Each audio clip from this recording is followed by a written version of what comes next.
Make it, how do you make it bigger? Okay. Oh yeah. Ah.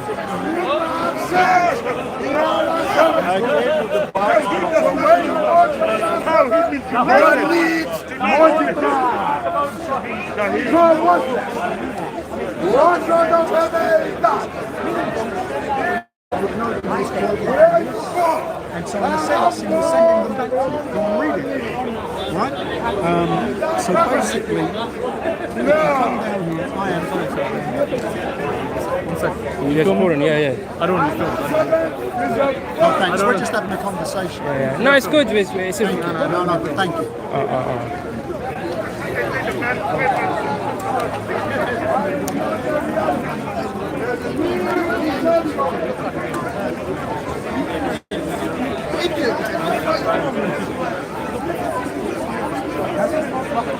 No. This guy, he's praising science. It's ridiculous.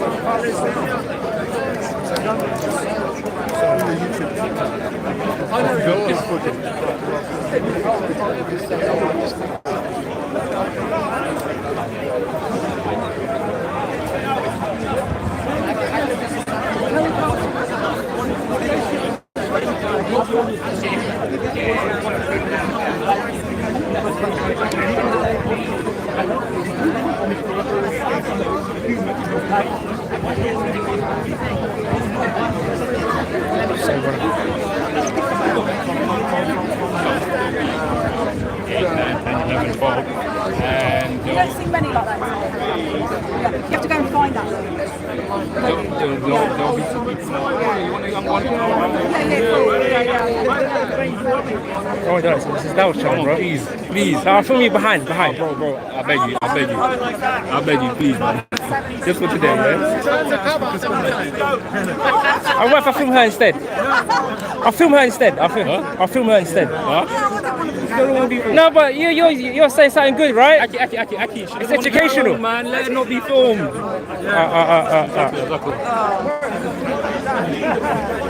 I'll film these brothers still. Religion is God itself. Now we have to understand the essence of God. What is God? Is God a human being? Is God an idol? So this is when we What is black, white, you stand? Black and white unite. What's that about? What is it about? Black Lives Matter. We're against Black Lives Matter. Oh, all right. One race, human race. Well, how?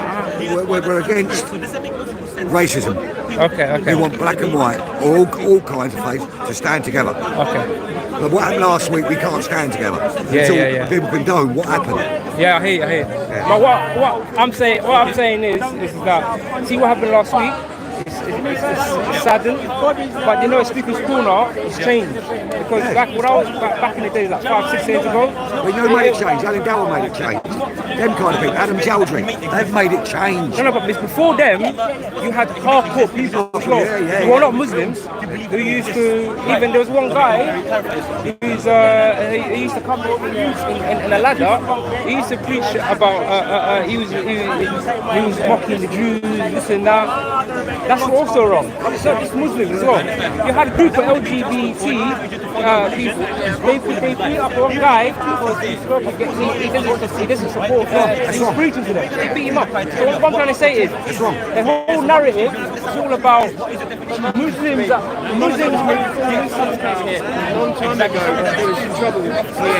Anyway, What we need to be doing, we should come as one and fight one person, the government, the corrupt government, the police, the corrupt government. But what I'm trying to say, they are making us hate each other. but what I'm trying to say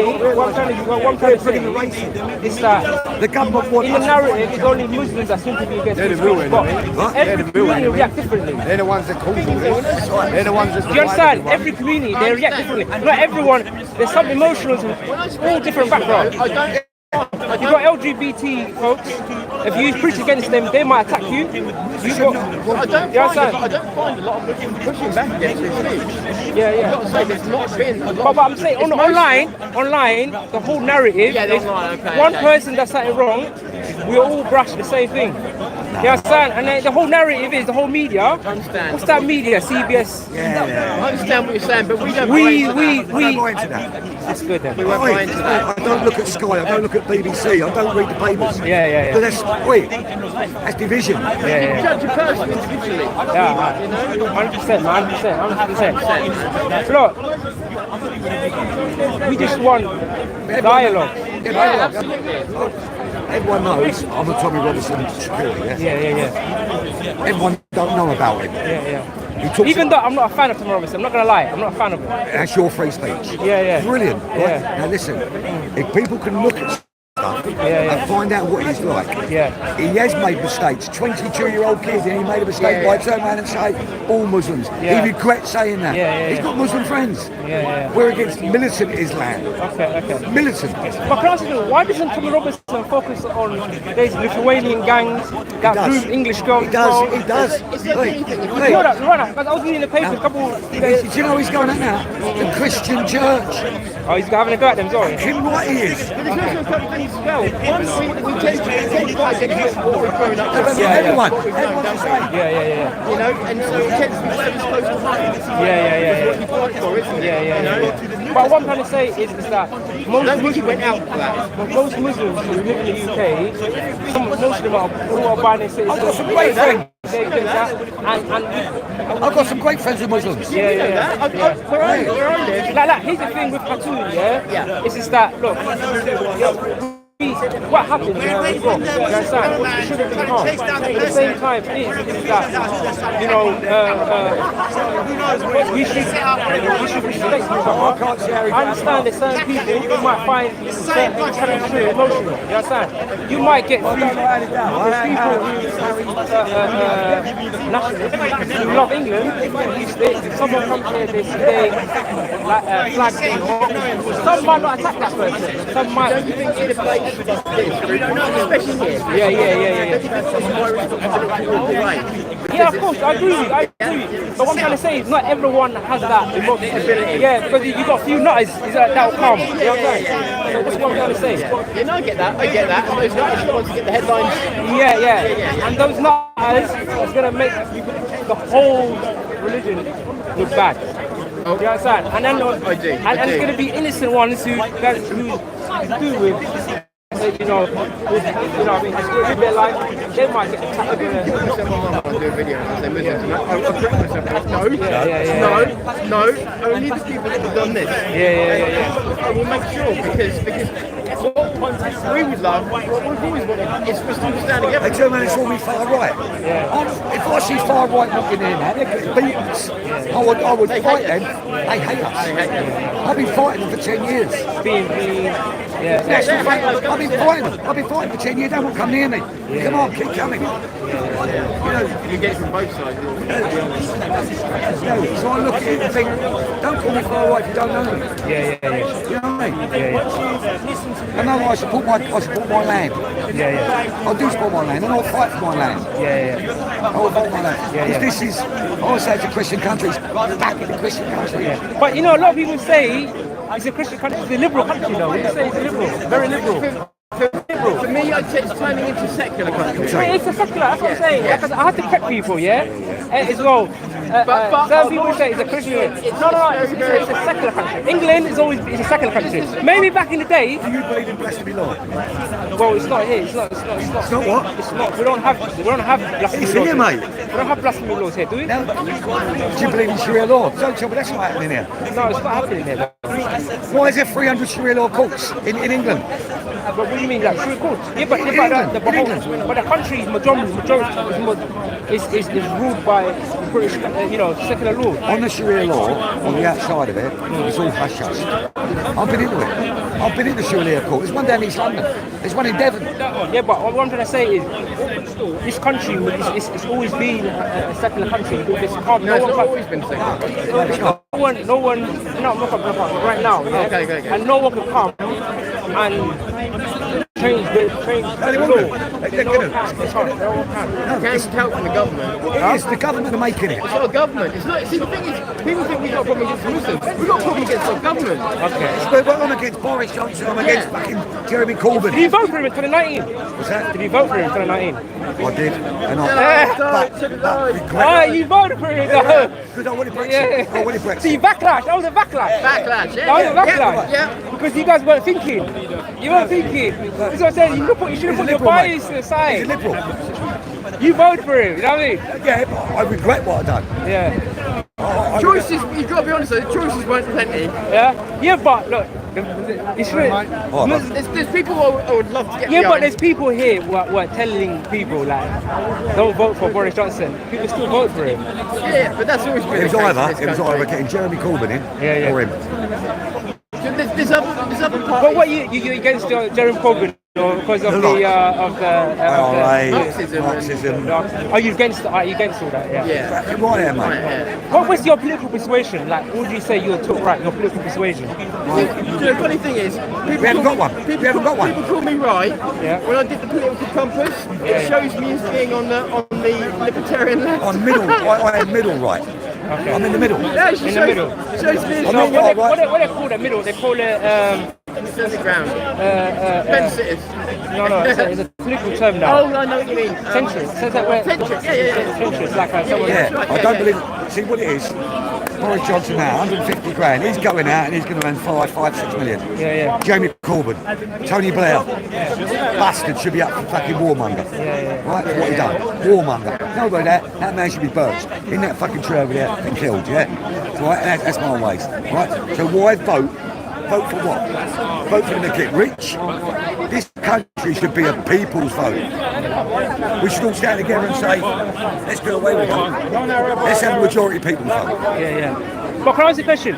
You see, Tom Robinson, has he changed his view on Islam? Has he changed his view? What do you think his view is? I don't know. Like, Now you tell me what his view is. Well, back in the days, he was. He's anti-Islam. He's anti-Islam back in the days. Anti-militant. Because he was part of the EDO. He's like, I don't know now. He's political. There is. Why did he leave the EDL?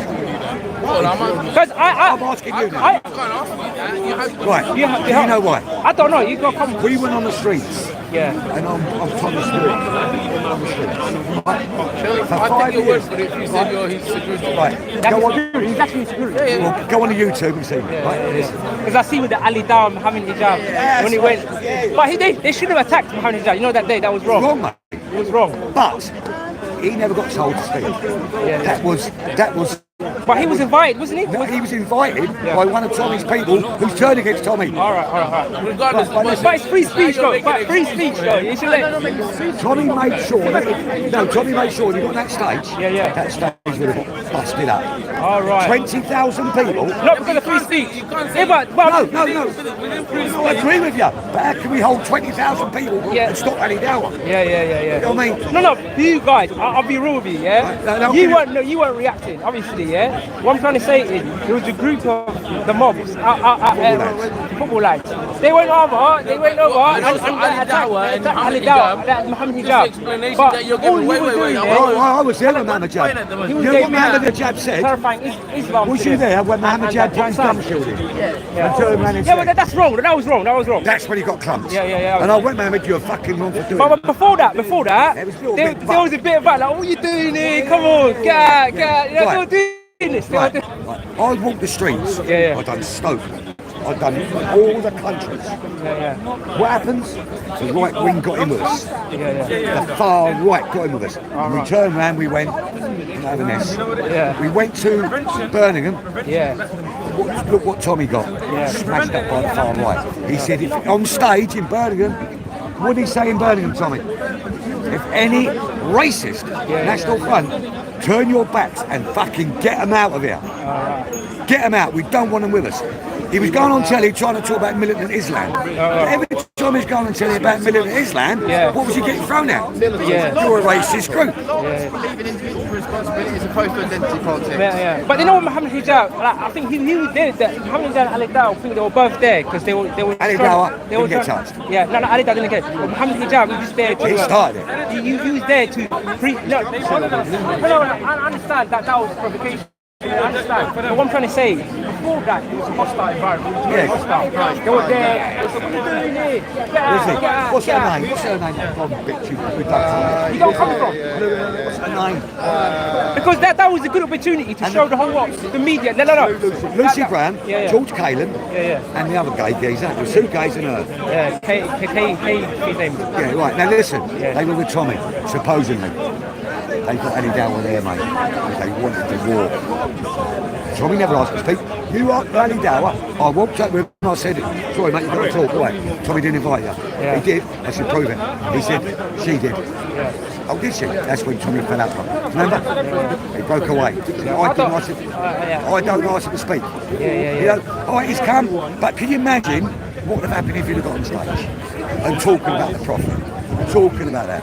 Was he scared of the backlash? Fucking right he was. He was worried about his... So, but he wasn't worried for them to speak. Are you saying he wasn't worried about No, that's right, mate. He knew is that if he was still on that stage, you got 20, the mob will react? 20,000 mad football fans. And So he was scared of more than backlash. yes, he'd get So protection. so you're saying he wasn't concerned about him speaking. It was more he was concerned about that backlash. They might react. Right. Ask Eddie Dower. He said Ali Dower didn't present to Lucy or to the team Speech. behind the stage what the speech Was everyone goes on that stage and I'm there They were worried and what I was look gonna at that. come out. If he goes on that stage now, Yeah. and he goes on that stage, he will not go on that stage and he won't go on that stage until I see what they're talking about. Yeah. Right? Well, they had two people do it, Yeah. and I blocked the mic off. It's the way they treated people. Stop them now talking. So Ali Dow refused to show me what he was going to put. But ask Ali Dow yourself, he's here now, if he's about, ask him now what we done to Ali. You got him in the way, you got him out of the way. We couldn't get Mohammed out of the way because the old people come to you. Yeah. The mob was already started. That's right, but Ali whacked him and threw him. He said, fucking hell, you're getting killed here, bro. Yeah. You know what I mean? Because they wanted to, he could have been killed there, man. You know what I mean? But you see how the crowd came.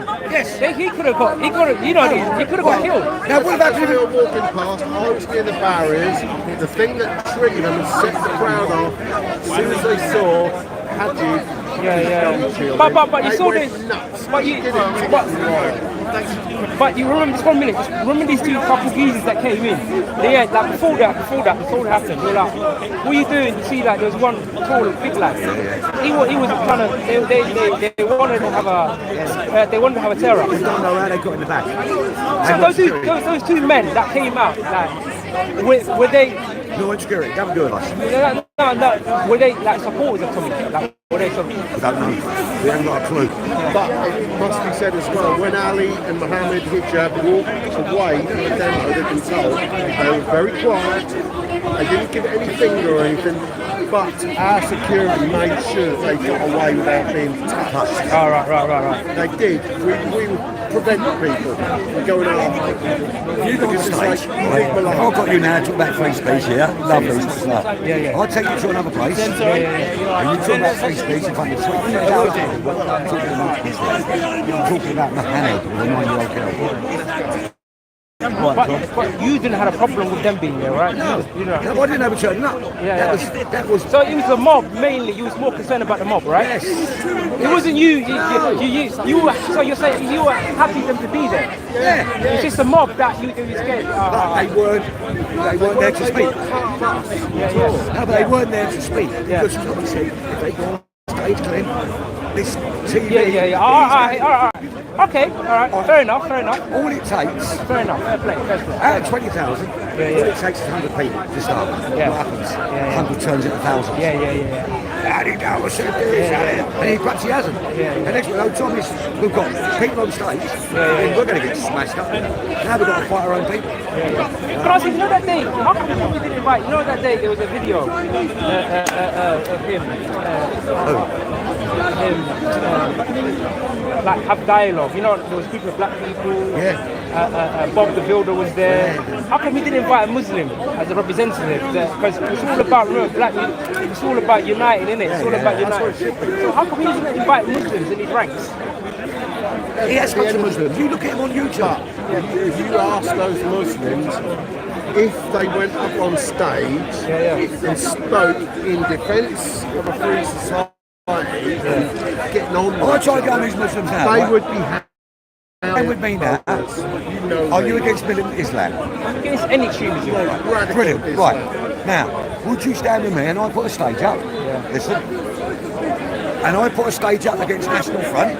Yeah. And I put a stage up and I slate National Front, the right wing, BNP. Would you do the same to your own people? Like for me, Would you go on now as hand in hand, brother to brother, and turn around and say, I condemn extremism. I condemn. Yeah, but we're doing the thing is in the park. No, but no one's speaking out. No, Until we but they come have. together. Have you seen YouTube? Go to YouTube. They have. No, but I want you lot to come with us. We can walk together. Ask Ali Dawah, innit? Ask He him. will come. Yeah. I asked him, mate. I said to him, you know what he turned around and said to me? Behind TV, and I had him saying it. My brothers would kill me.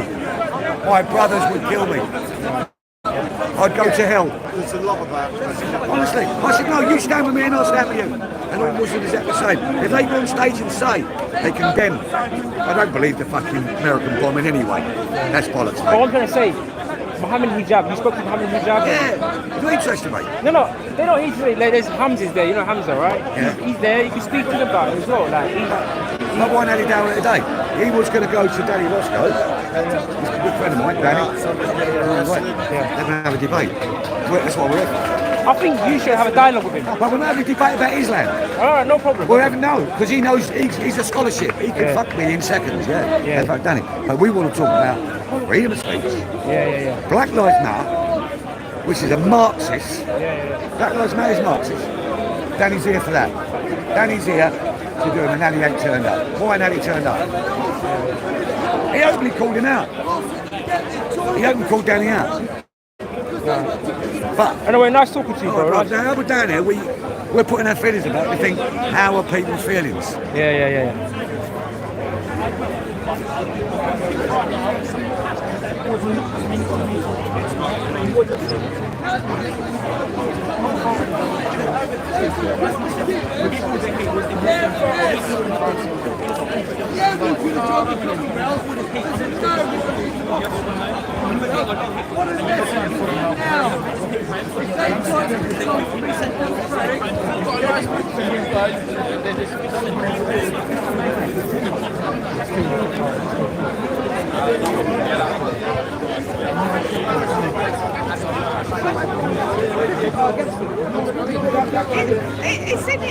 It's in you evangelical.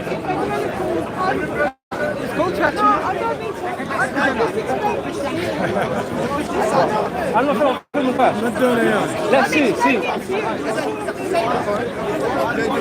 You know,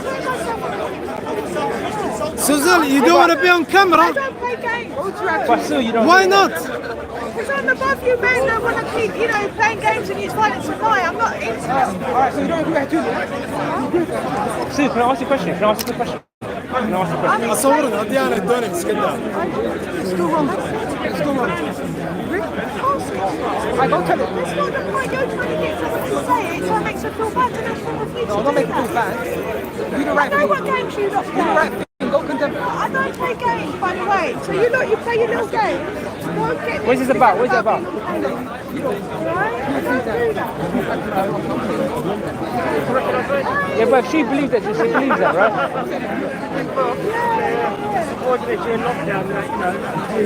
I don't play these man games. I'm just.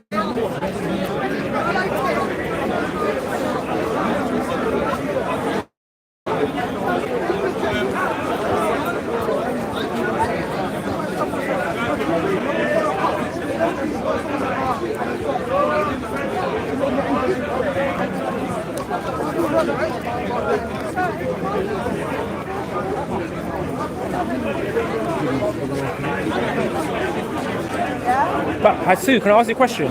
Do you agree? Huh?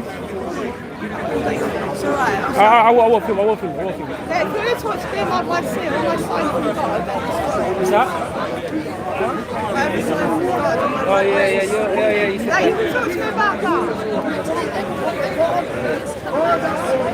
You see, anything else, I'm just trying to explain. he's saying that you're against Hatsu, which is right. A lot of people don't Do you agree with her approach? Do you agree with her approach? I don't see what she. I would like to say it is that she's turning it into an artistic performance. So she takes what a man says. What I'm trying to say is, she's alienating. I'm not recording her. Do you know who says? Do you know who says there were holes in the narrative? Yeah, I know the whole asked what I'm trying to say Right, there. so What I'm she's trying to say like- is that she's changed her evangelism. Innit? And I'll tell you why. That's why I was going to say to you 4 years ago, she was attacked on part twice. Wrong, I know. And they put a rope around her neck and it hung her up. Before that, do you remember in 2017, she used to debate Mansour.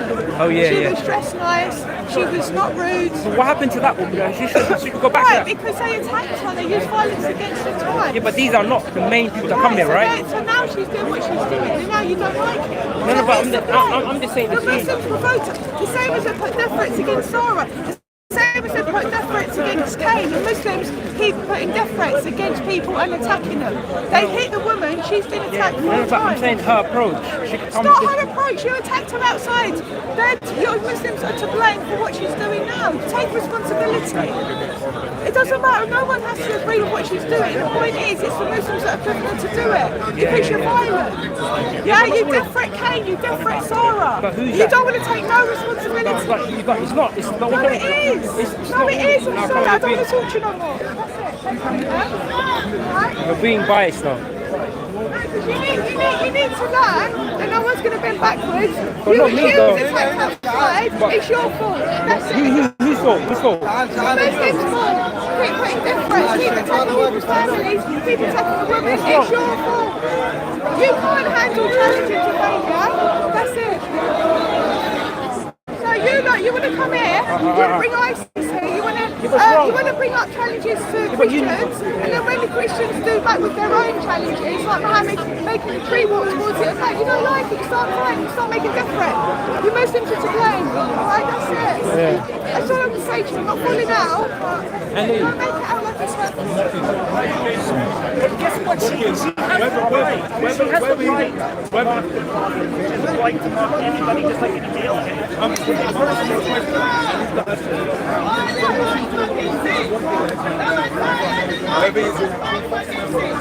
should concentrate on her own religion, wherever it is, Christianity and Christian. The words of the Lord, and she's not doing it. What you should do is you should concentrate on the assailant. You're going to be concerned about what he's attacking. She's and why mocking anything or anyone is respectful. I mean, if I don't believe in So your job is to you should do exactly not by your own belief. Christ is the question. Preach the gospel. Preach his word. Matthew, Mark, Luke, and the rest of the disciples.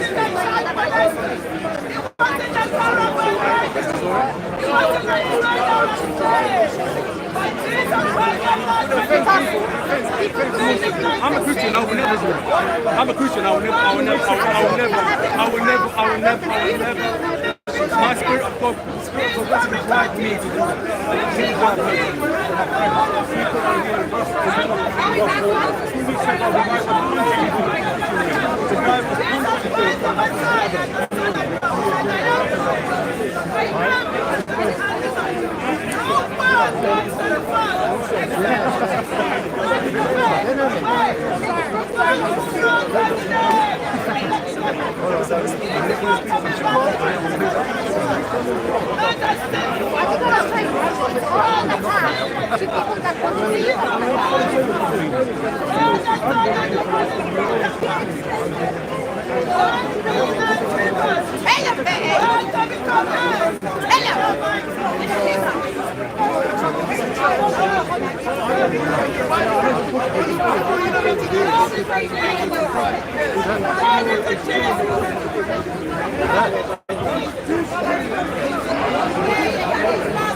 In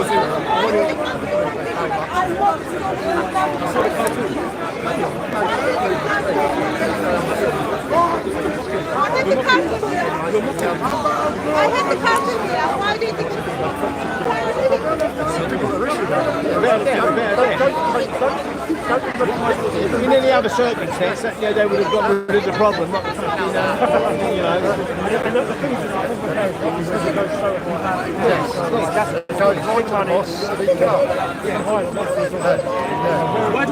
Yeah, but being mayor of London, the direct boss of the city, I'm saying to you, one day I've held up my traffic and accident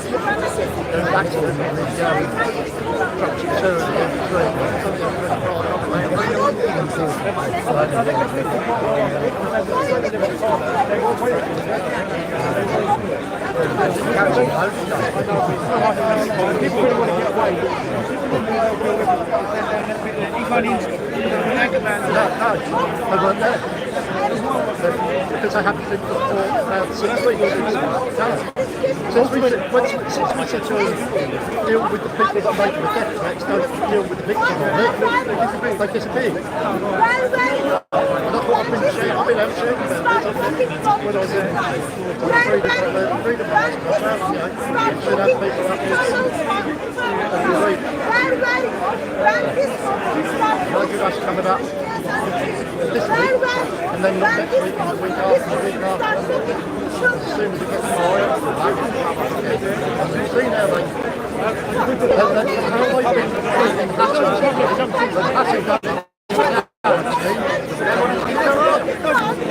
treating the same things.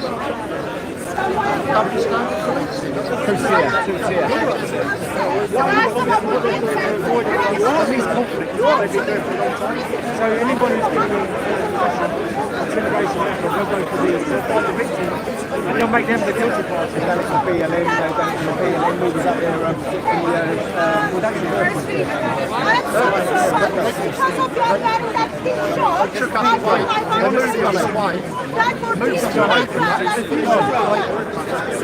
If you went around mocking people,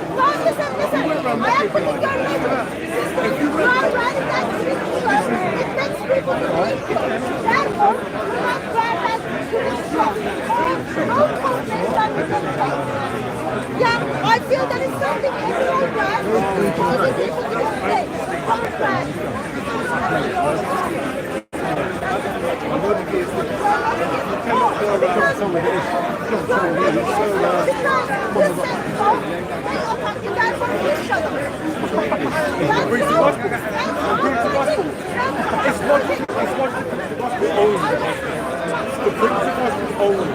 only the gospel. I don't know what it is. Ultimately, what did it say?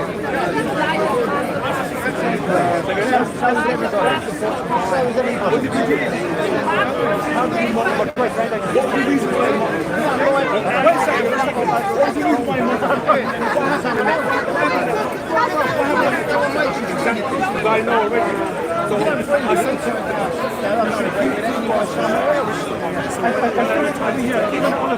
discussions get heated as people's thoughts and get quite little lady as well, you know what I mean? What a freak, what a freak.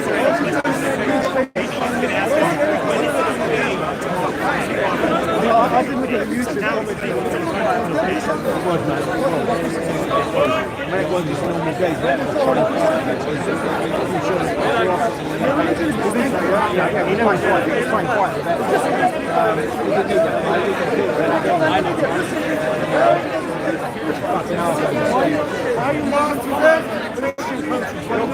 Why are you in Muslim countries? Why are you in Muslim countries? Why are you in Palestine? Why are you in Iraq? Why are you in Afghanistan? Why are you in Libya? Why are you in Nigeria? There was no Muslim migration here. Before you start stealing the resources oil. You stole the oil resources and they come here to buy you bomb the houses. have no house, they have nothing. You have this one, it's got nothing to do with it. What media is brainwashing you to believe? No, it's not media. Media is brainwashing you. I don't blame you. You have a small brain, they can't brainwash you. All you do is preach hate. You know how much Muslims have suffered? Afghanistan. No, America is leaving Afghanistan. Taliban is gaining territory. Why? Because America is helping them. They will not back. I know we are Sunni killing each other. Because America is supporting the extremists.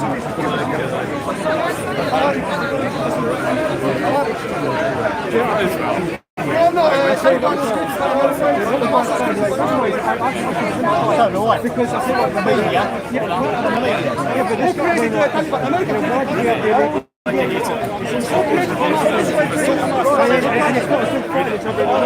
And then you kill more in. I'm hearing. That's why they took the death out. It's so that they bring them in. Let them all come in. That's why we need to talk now with these people. Never listen to the fucking media, mate, especially the BBC. I'm hearing what you're saying. I'm hearing what you're saying. Can't believe the media. Do they spill the answer? Did you hear me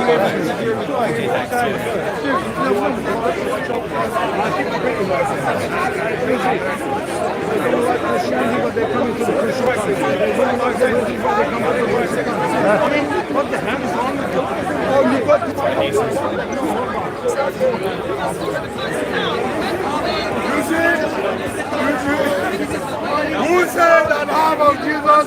Who said that half of Jesus is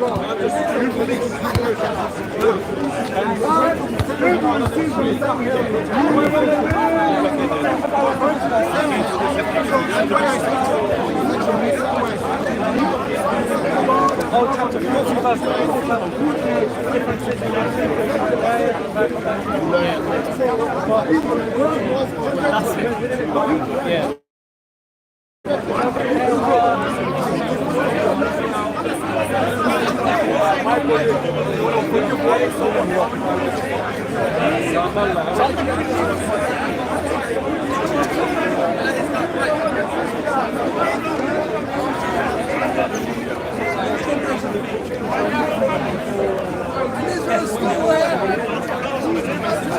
The message, and God has sent a prophet amongst them that speak their language.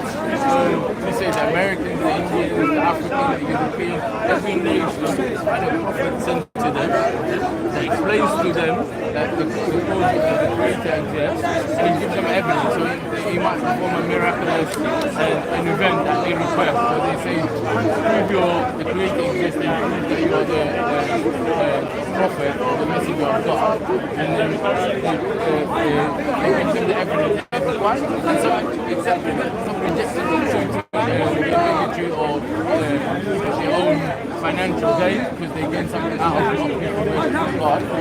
Some had statues built and so on and so on. Some told their people, oh, I'm the king, worship me. So some followers didn't.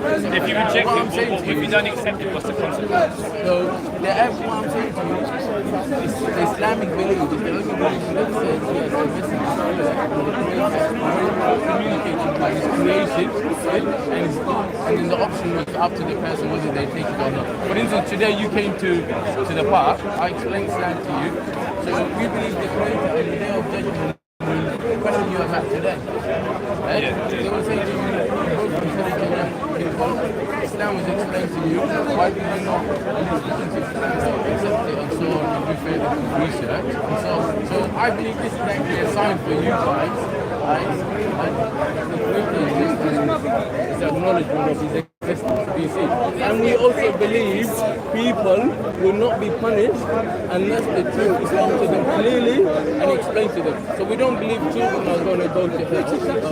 No. If a child dies, we believe they are not accountable because they haven't reached the age of knowing right from wrong.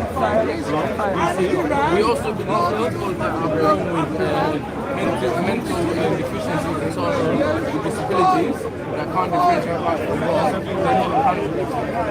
And anyone who is sound-minded and later on became mentally mentally disturbed or mental health. Anything from that moment when they had mental health issues, they're not accountable for. So for instance, if a Muslim becomes mentally disturbed, God will know any activity that they do from that moment on, as soon as they become mentally disturbed, you see. But anything that they done prior to that, God will judge and so on. But these are the things. So we don't, unlike Christianity, we don't say, oh, it's sinners. Islam is completely different.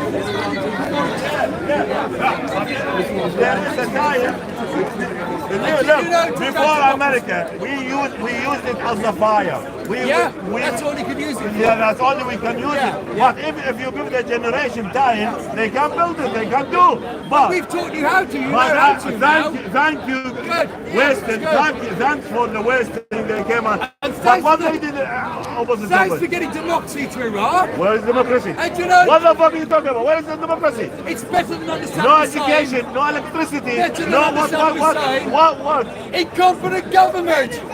Incompetent government. Iranians are stirring things up in your country. Never. Iranians are stirring Wallahi, things up in your this is country. the biggest lie you tell Do you know, the people. Lebanon, Always. I used never to be seen any soldier, any Iranian soldier in my life. I swear to You're God. here in England, aren't you? What? There's lots of them around. Okay, bring any Iraqi, bring anyone. Used to be the Paris of the Middle East, a stable country. Don't tell lies. Then Iranians set up Hezbollah in Lebanon. Now it's a mess, Lebanon, a mess. Not because of them, because of you. The French gave Because of Lebanon you, that's why. democracy. Yeah, who attacked Lebanon? Syria, Who attacked it? democracy. Who The saved British Lebanon from gave you? Iraq democracy. Who saved Your side it? overthrew it. The British gave Jordan democracy. You guys overthrew it. British exploited Iran. So well done, the British, with your democracy. Shame you overthrew it. But you're going to get back again now. Do you know the number of democracies in the world goes up every year?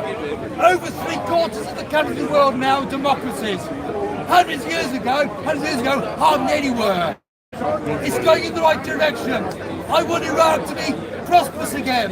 Since 1980, you start to reduce the education in the Arab land. You try. Hang on, we? Yes. We don't run the education in the Arab land. Do it yourself. Educate your own people. You blow it all Do you know, the schools. Israel has a high education budget. All the countries around have low education budgets. In the top 500 universities. Who teach you? Only two. Who teach you? Firstly, who teach you writing and reading? Who teach you? Who teach you the number? In the past. Who teach you? In the past. Medical Don't things. live in the past. In the past. It's good to remember But it. what you do? What he's You pointing destroyed out, it. rightly You so, destroyed it. All you during the destroyed it. golden age of Islam, when Britain was in the dark ages, the Muslim world, where he came from, the Middle East, Mesopotamia, was the most advanced part of the world. Absolutely true. But unfortunately, that period ended, their leaders became corrupt. Their political leaders and the religious leaders. Bullshit! I hope they go back to the way they Who's were the in the leader? past. Who's the leader? All of them, they are Your stuff. corrupt Oh, they are government. stuff of America. Corrupt and they're not. You vote for your own people. You mean Saddam Hussein as the leader of Saudi Arabia? No, I'm It's not the talking stuff about now. of America I'm like Bin talking about Laden. now. Like Bin Laden. Now, you elect your own government in Iraq and you give a small education budget. Who created Daesh? Who created Daesh? They did. Who? They themselves did it. They who? I was trying to step back. I don't want to be rude as well. Created Yeah. Daesh. Yes, Arabs. Oh my God. Clinton said we are. Joe Biden said we are. Wikileaks said we are. Yes, we are. Well, what? I swear to God they said it. And even the last time. Talking nonsense. Nonsense. And the Trump, what he said? Said ISIS people are created. going around killing non-Muslims. Look what America tells them to. Why? They themselves are doing it. They go to some British people over there as well. Journalists. Lots of journalists.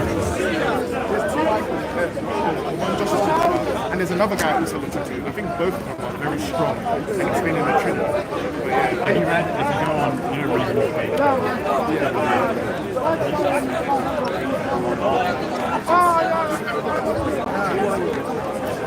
Man, like Steve, what are you saying? Good, yeah? Yeah.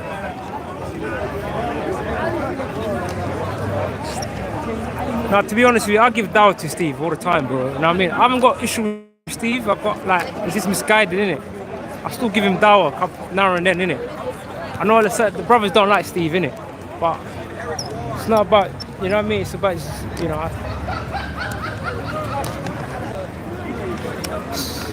it's about, you know, never show animosity, innit? Still give. Alhamdulillah, I'm doing good.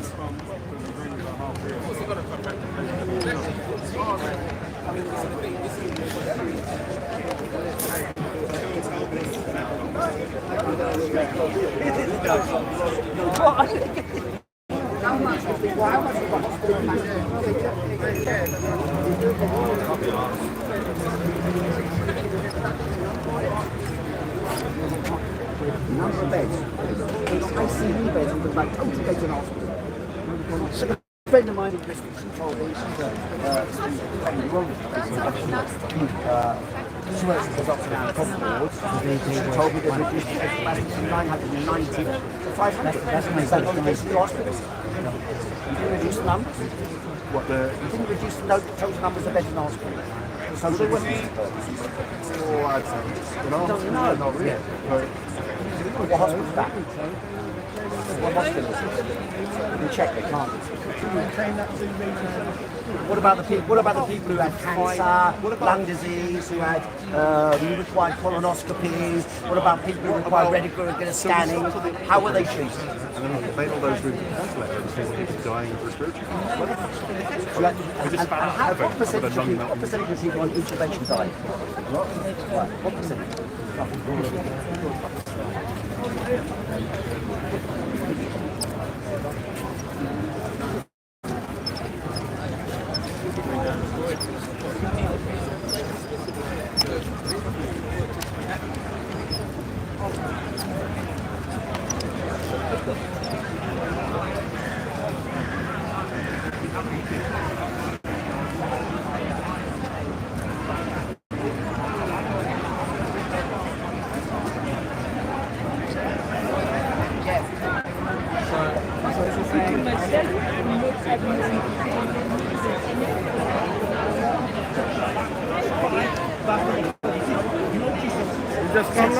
No, I would say time.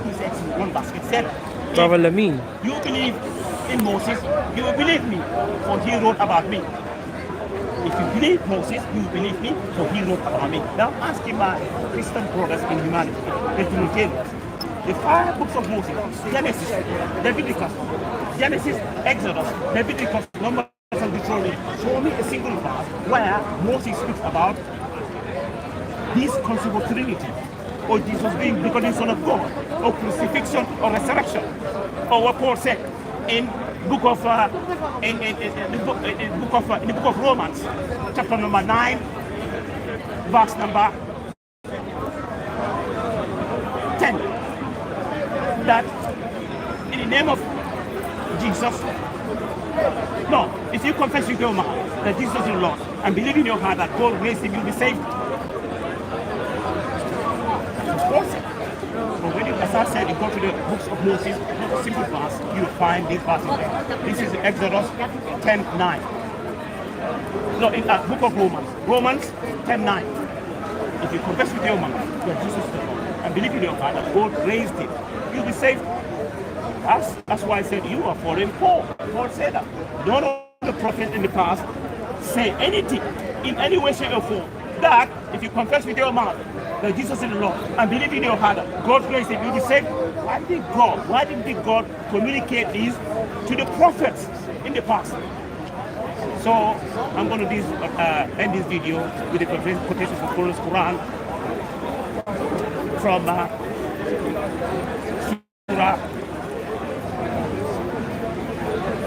from Surah Al-Anbiya, Surah Al-Ma'idah, chapter 5, verse 72. It says here that in this verse, Jesus is saying to the Israel, to children of Israel, that Almighty God is only one Lord, and Him alone deserves to worship. So you want to ask a question? Before that.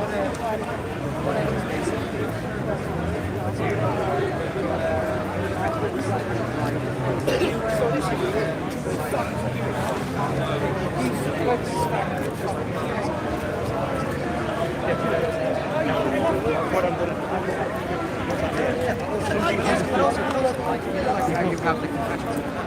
Yes. We have a similar concept. It's not the same thing. It's a similar concept.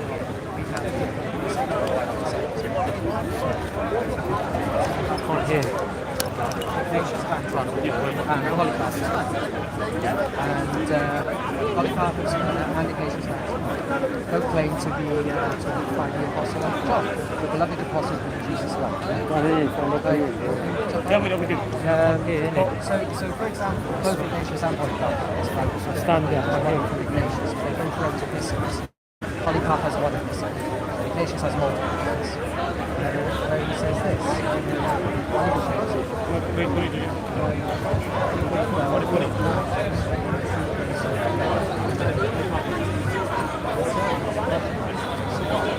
He says Christ our God was like what? Would you say I'm not right? Claimed to be taught by John, beloved disciple of Jesus. So, if he also, for one, if he claims to be taught by John, beloved disciple, for what reason should we not trust him? Also based on the fact that, say, Polycarp does the same thing. And also, Ignatius wrote an epistle to Polycarp. So it's clear that they were friends. Well, you're talking about people who, number one, they're not disciples of Jesus. Yeah, Number two, they don't know, do they know Jesus more than Jesus himself?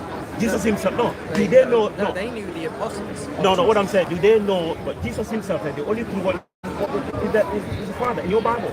Yeah, but we also and when you go, of all the disciples, who is the leader of disciples? Peter. Yeah, what did Peter say in the book of Acts? Forget about Ignatius. Let's go to Peter. Peter, no, we come to that. We stick with it. I'd like you to just address No, what I'll address that. No, but to address that, Ignatius, let's go back to someone closer to Jesus. He said Peter, you say yourself. Peter said in the book of Acts, chapter 2, verse number, if you read 22 to 23, if you read, all men of Israel. This verse, when Jesus left this world, Peter, with the disciples, went to the crowd. He said, "O men of Israel, hear these words. Jesus of Nazareth." You don't have to shout. I'm not shouting. No, you know me. No, I'm just saying. I've been talking. No, it's African. You know, Africa with this, with shout. We're passionate. Africa. You know, Africans, they're passionate. I'm just saying, I'm sure. No, it's there. Let me finish. I know you're talking about that. Let me finish. Okay, let me finish. Yeah. So he said, yeah. So Peter went to the crowd. You see, you people, you read the Bible, sometimes you miss these points. He said, "O men of Israel, hear these words.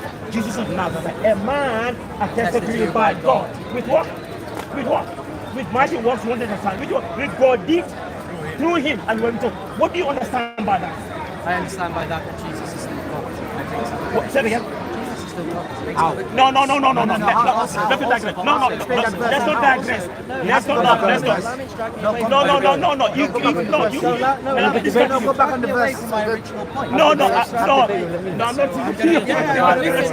No, what I'm saying. Go. Anyone from the verse, do they?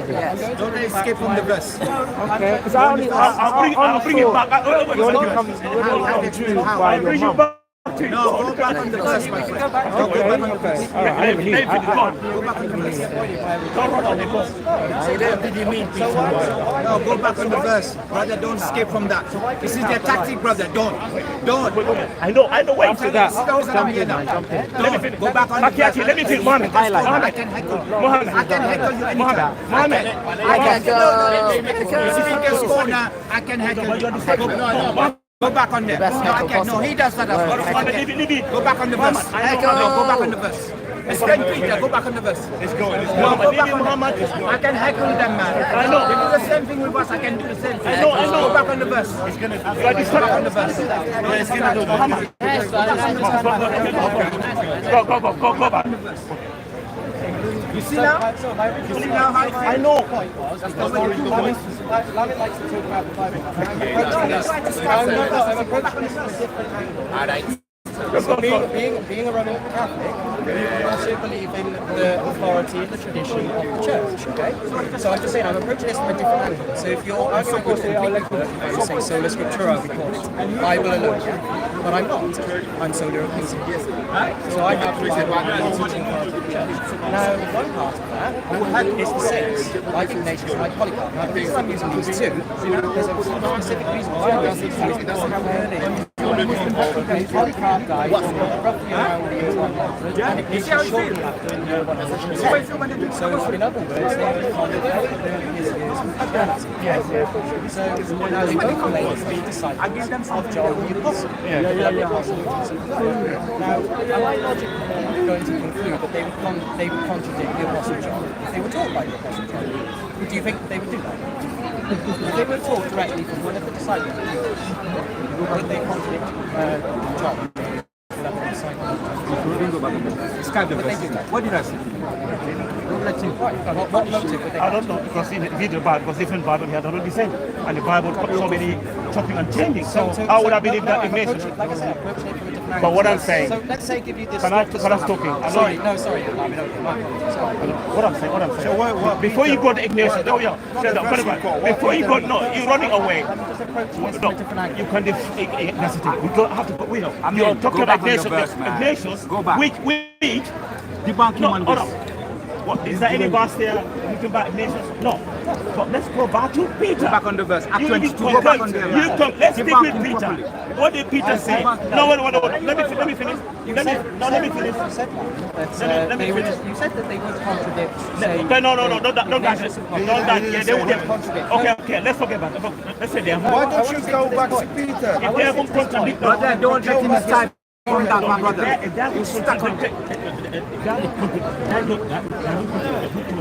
Yeah, they would have believed what Peter said, because Peter was the right-hand man of Jesus.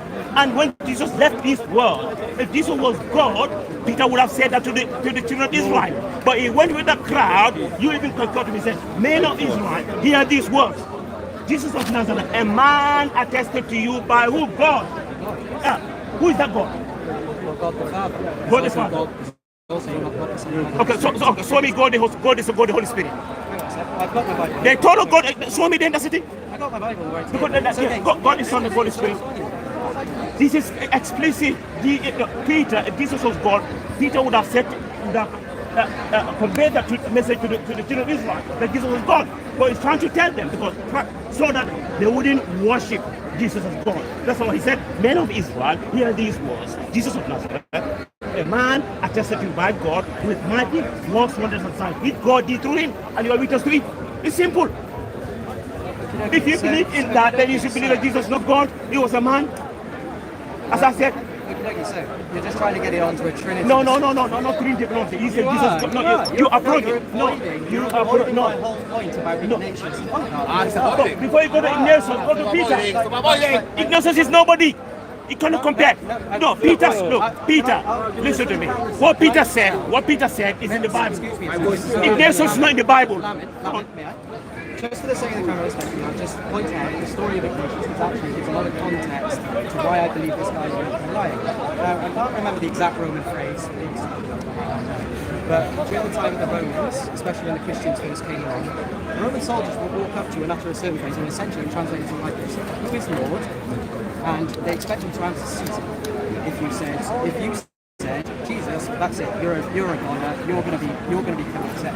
Now, so a Roman soldier walked up to Ignatius and said that exact phrase: "Who is Lord?" He went, "Jesus," and they went, "Off to the lions that you go." So he was off to the lions you go, because they took him from Antioch. He was the Bishop of Antioch, and they took him from Antioch all the way to Rome. Now, a lot to be thrown into the Colosseum with the lions. He was martyred, he was killed in Rome by the lions. What did he say? Who is the Lord? He said Jesus. Who is the Lord? How many people have been to Lord? Hang on. Lord doesn't mean God. Let me just finish. Now the point is this, along the way of his journey, he writes multiple epistles. He writes to Smyrna, he writes to the Philippians, he writes to the Ephesians, he writes to Polycarp himself, he also writes to the Romans when he gets there. Now along the way, countless epistles, I gave you just one example, but across his epistles, he consistently calls Jesus God. And lock up the blood does glove this video, all the way man. to basically his deathbed, when he gets thrown into the Colosseum of lions. Now, if he claims to be taught by the Apostle John, is he contradicting what John did? And because he was willing to die for it, and he did die. He's contradicting. Not only why is he contradicting? Why because why would he contradict what Peter said in the Bible? Peter, the right man. What did he say? And also, don't forget also, when Jesus left this world, when Jesus left this world for 30 years, the disciples were preaching. What did they preach? You say even no. What I'm saying, you are. There weren't that many people in the day, innit? There weren't that many people. Go back to the disciples of Jesus. No, what's the run?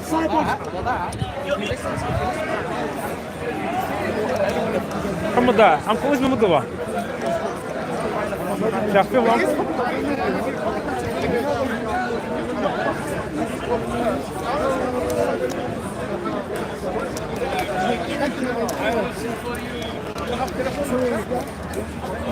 God, the camera's done. I thought you went home. You leave me hanging, bro. What are you saying, bro? What are you saying? Nothing much, Huh? I was gonna come and say, yeah, of course, I said, welcome to my brother. Hit up the like button, hit up the subscribe button.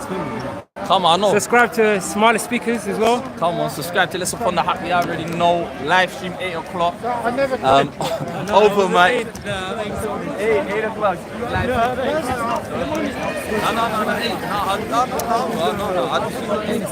8 in the morning, 8 in the evening. We're doing a live stream, open mic, hold your square. No. Hi.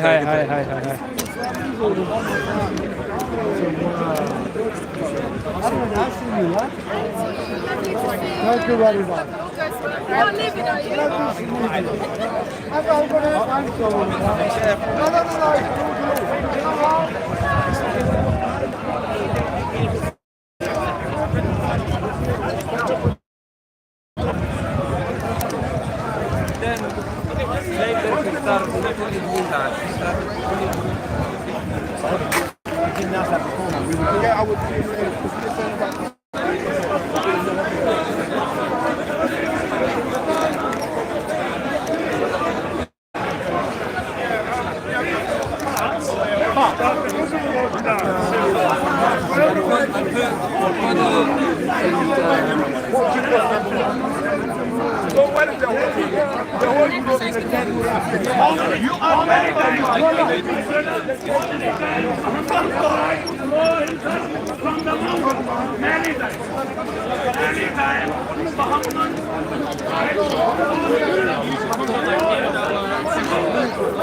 See how I heckled them?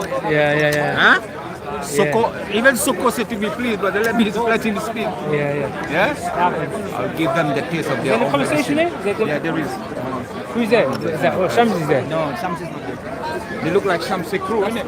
Yeah. I don't know why they didn't come today. Yeah. And it makes sense. That one.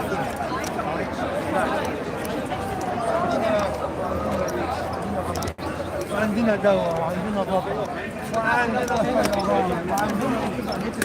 It's no debates. It's no debate.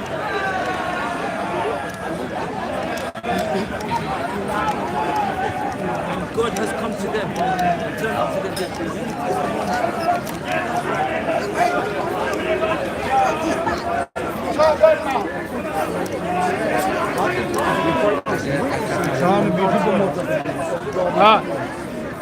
السلام عليكم. يا اخي كيف حالك؟ الحمد لله. الحمد لله. وينك انت؟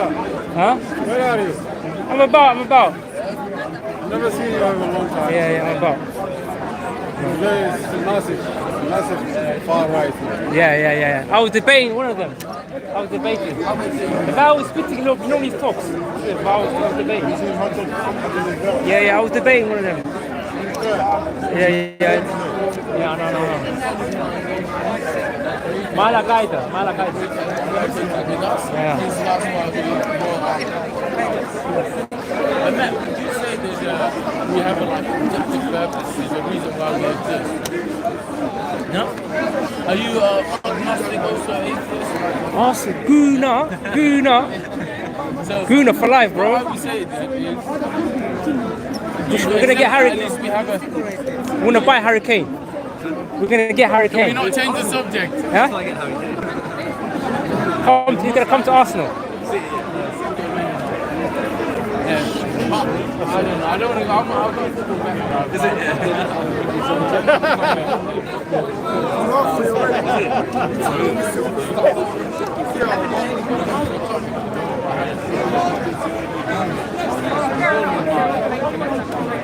What I would say, man, Lewis.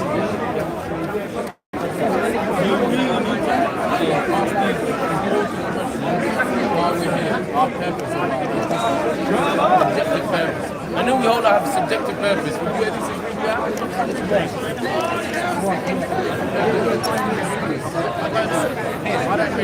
Sorry, bro. I imagine other people don't know their purpose. Something right?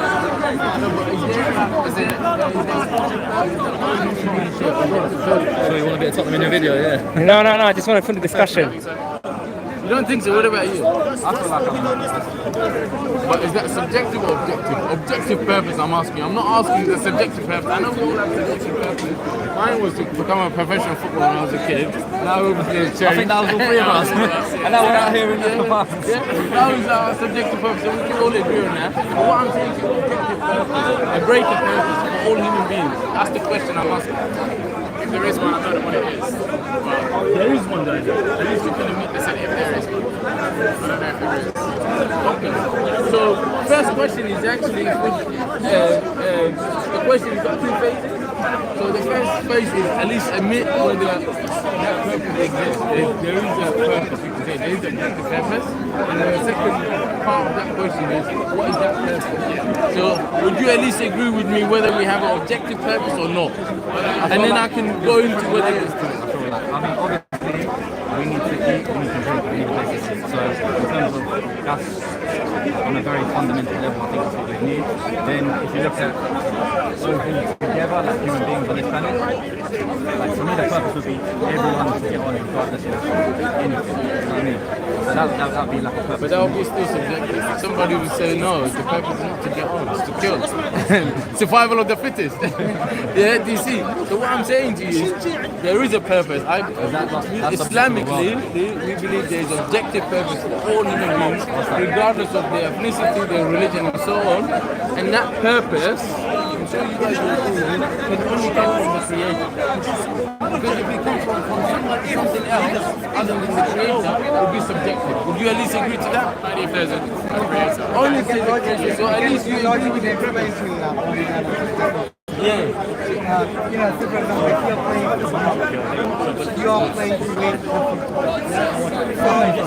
Yeah, obviously. So, some people, you know, they play to just enjoy. But the ultimate objective purpose of playing football is winning. Yeah, doesn't matter you enjoy or not. Yeah, so even if you don't enjoy, you either win or you lose. That is objective. That's objective. Yeah. No. You think no, I'm going to just if you what are the conditions to apply this objective purpose? First one is you have to play football. Otherwise you're not going to win. Condition number one. Yeah. So you have to finish the whole game. So it is part of the game. Condition number one. Okay. Now condition number two. It is if you don't, for example, if you play the football like, I don't know, after you play the football, okay, from top to bottom, you finish the game. So, now, Brother, they do. Just to help you out, they do agree with the premise. Matt said, if a creator exists and you put the conditional if, that principle works. The purpose can only come from the creator, because it's logical to say whoever made the first camera, set the purpose of the camera. Whoever made the first car, set the purpose. So the purpose can only come from the actual creator. The creator of human beings, that objective purpose can solely come from that creator. If it comes from any other entity, a creation, it will be subjective. If it comes from you, it will be subjective. If it comes from another smart human being, it will be subjective. It has to come from whoever made us. Using that example as the camera. Yeah. So the camera was created, but it wasn't told what to photograph. No, but that is not the purpose, though. What to photograph is not the purpose. The creator of the camera created the camera for photography. So it was whoever created the first camera set that purpose. He thought of it, or she said, I'm going to create an object that is designed for this sole purpose. Yeah? For instance, the sole purpose of a car initially was, the purpose was for transport. Whether you buy a car and put it in your house and admire it, you can admire it, but you're not fulfilling its actual purpose. You see? So the purpose can only logically, can only come from our creator, the objective purpose. The subjective purpose can come from us. We have no issues with that. The objective purpose, what is it? Okay, now that's what. So the objective purpose is only mentioned in Islam. This is my second point. There's no mention in no other religion. Yeah? Allah says in the Quran, وَمَا خَلَقْتَ الْجِنَّ وَالْإِنسَ إِلَّا لِيَعْبُدُونِ. I have not created human beings, and jinn, other spirits, nothing but worship. When we say worship, what does the Creator mean by worship? Worship is doing everything the Creator has given us through Scripture, the do's and the don'ts. Yeah, this is what we created for it, and to submit the Creator. The Creator is not asking you to be a monk and just isolate yourself in an isolated place in the world. It's telling you, get on with your other human beings, live together. Ultimately, all praises and gratitude should belong to me. Yes? And you should do all goods like charity, prayer, be nice to your neighbors and so on. But ultimate gratitude is the acknowledgement of God. Yeah? And that's what we created for. And the Creator then tells you your purpose while you're here, do good, worship God, and then you will achieve the ultimate reward, which is paradise. And the Creator also tells you, if you choose not to do that, your outcome of that. And the Creator is telling you Islamically, I've given all the evidence that you can analyze and critique and assess to come to the acknowledgement of God. So the Creator is not like an absent father. Yeah? Just create a creation and just leave the Creator's community and giving us all the tools to acknowledge Him. And it's up to Him whether we acknowledge Him or not, because that and free will is given to us. You see. Does everyone have that tool? Yeah, we all have everyone on this so has that. Yes. So we also believe Islamically in something called fitrah. Fitrah is the innate disposition that all of us have. So we believe we've been given the basic rule to recognize the Creator. So we believe God, before He created our physical form, all of our souls acknowledged God. So God said, am I not your creator? And our spirits said, and our souls acknowledged God. And then we came to the period, the life of the womb, where God looked after you and nourished you and so on. And then you came to the life of this world, physical form. And you're born with that innate disposition, innate gut feeling, inborn belief of worshipping the Creator. But that inborn feeling or belief that you were born with, it can't connect with any other religion except Islam. It can only, I want to finish on this one because it's important, it can only connect with Islam. So it's like a Wi-Fi and a router. Shamsi, one of my other brothers, gave a good example of this the other day. So when you read the Islamic scripture, it connects with your inborn gut feeling you have of what the Creator is and what this universe is. It connects with you, and then everything will be firm. You will understand everything with certainty. and you'll come to a stage of realization of absolute truth. So can I give you a scenario? So for example, you said everyone in this country has been given the tools to So we believe everyone is born being a Muslim. That's the and so we believe all of us at birth, we all, regardless of our ethnicity or background or status or so on, we all born believing God, and we all born believing worshipping God and being a Muslim. And Islam means submission to God. The one who does that, the one who adheres to the teaching of Muslim. So we say the tree, the sun, the moon, everything in this universe is a Muslim, including children. And there's other research that have been done by Oxford University recently to prove what the Quran and what Prophet Muhammad has said 1400 years ago.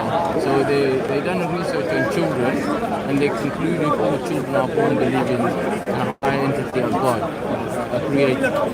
And that goes along with Islamic belief. How did they do that?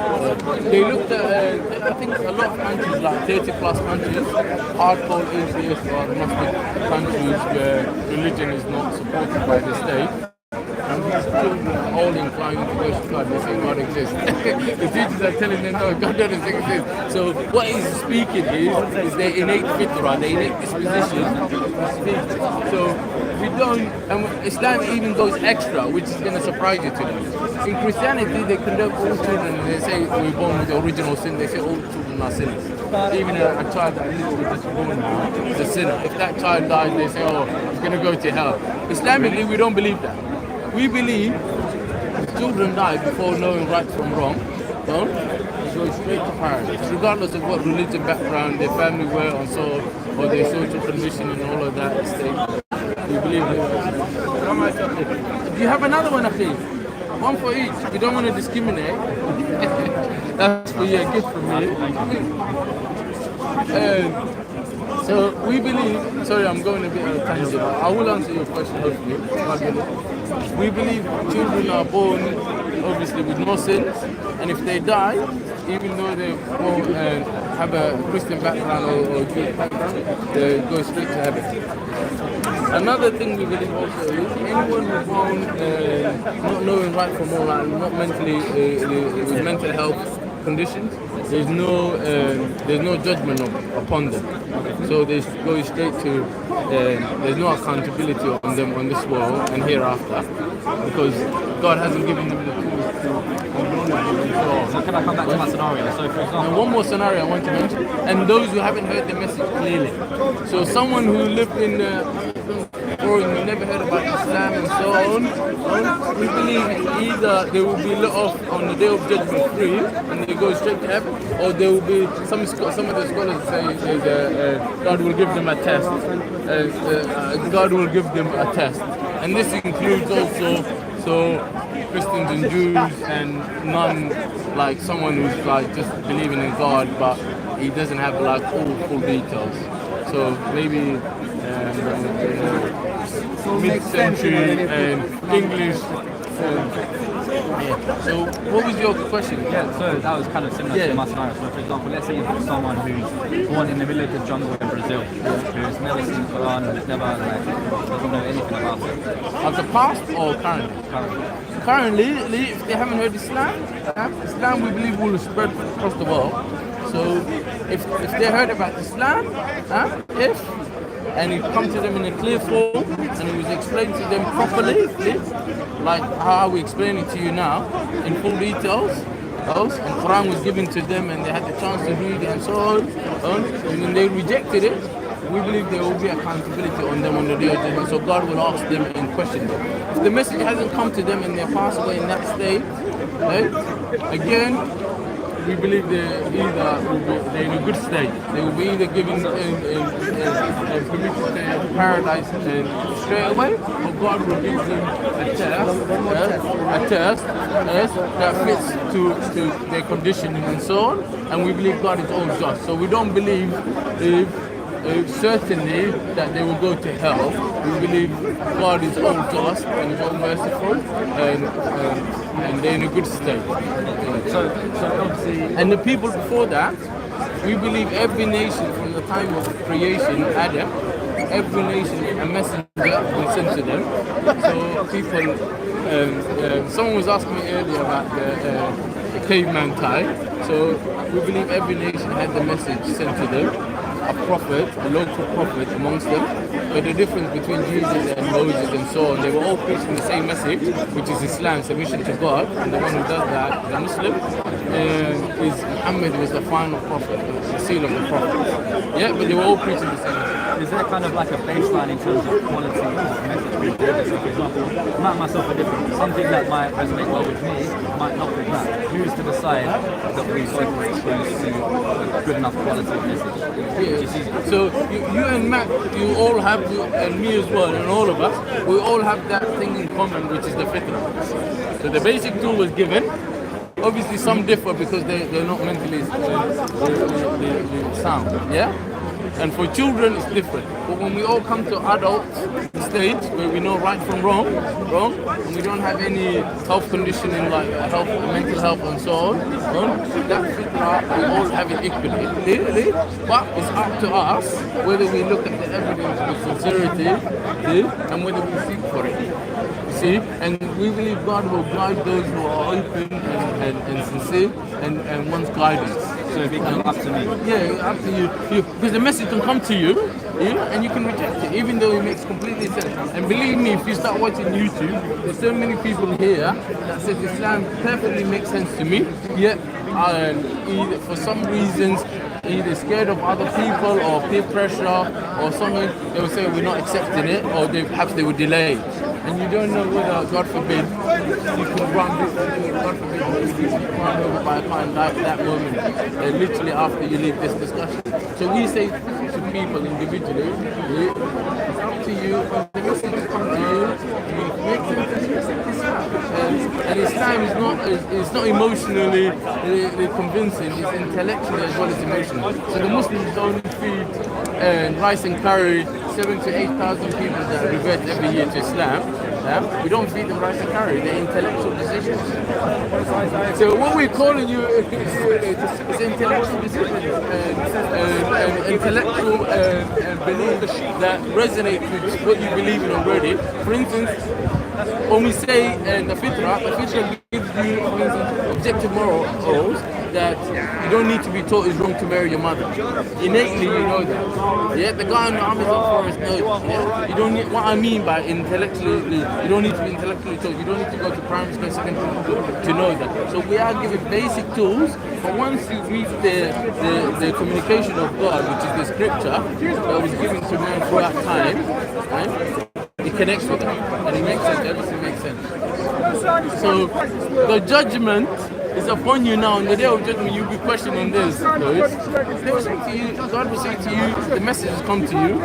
You are in a good health condition to accept Islam. And by the way,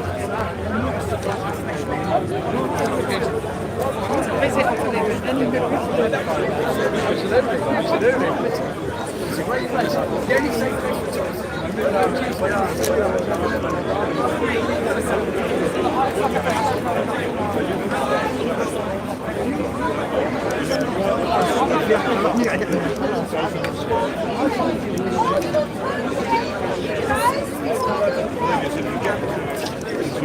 to you won't get to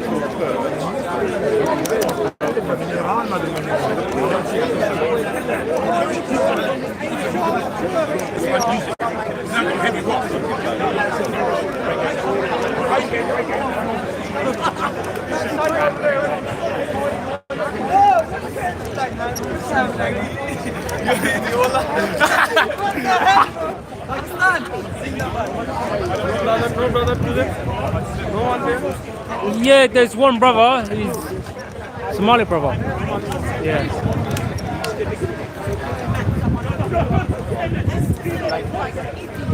It's a set-up thing. If I wanted to, if I was dishonest, not Christian, didn't love Muslims, etc., and I wanted to make a Muslim look bad or Muslims look bad in general, I would only have to point my focus on Nigeria, where ISWP and Boko Haram are slaughtering 40,000 Christians. Excuse me. They're not ISIS. They're killing Muslims. Yeah, they kill Muslims as well. Anyway, but my point is this.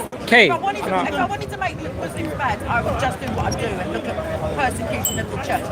If, however, I was a dishonest, disingenuous person and I wanted to set someone up at Speaker's Corner, I would say to them, bro, chill with a blade, like throw something at me, maybe a liquid, we can pretend I thought it was acid, yada yada, pull my hair, I don't know, little slap. I can turn the other cheek, it will look great for the cameras. What I wouldn't do is get someone with a blade like that, swinging at me like he thinks he's George Foreman, and I'm some little tiny girl who all she's done is, all right, fair enough, the book, the cartoon, or whatever. The point is that if you're not outraged by Nigerians being macheted and little girls being raped in Nigeria and beheaded, then don't come to me crying about your book.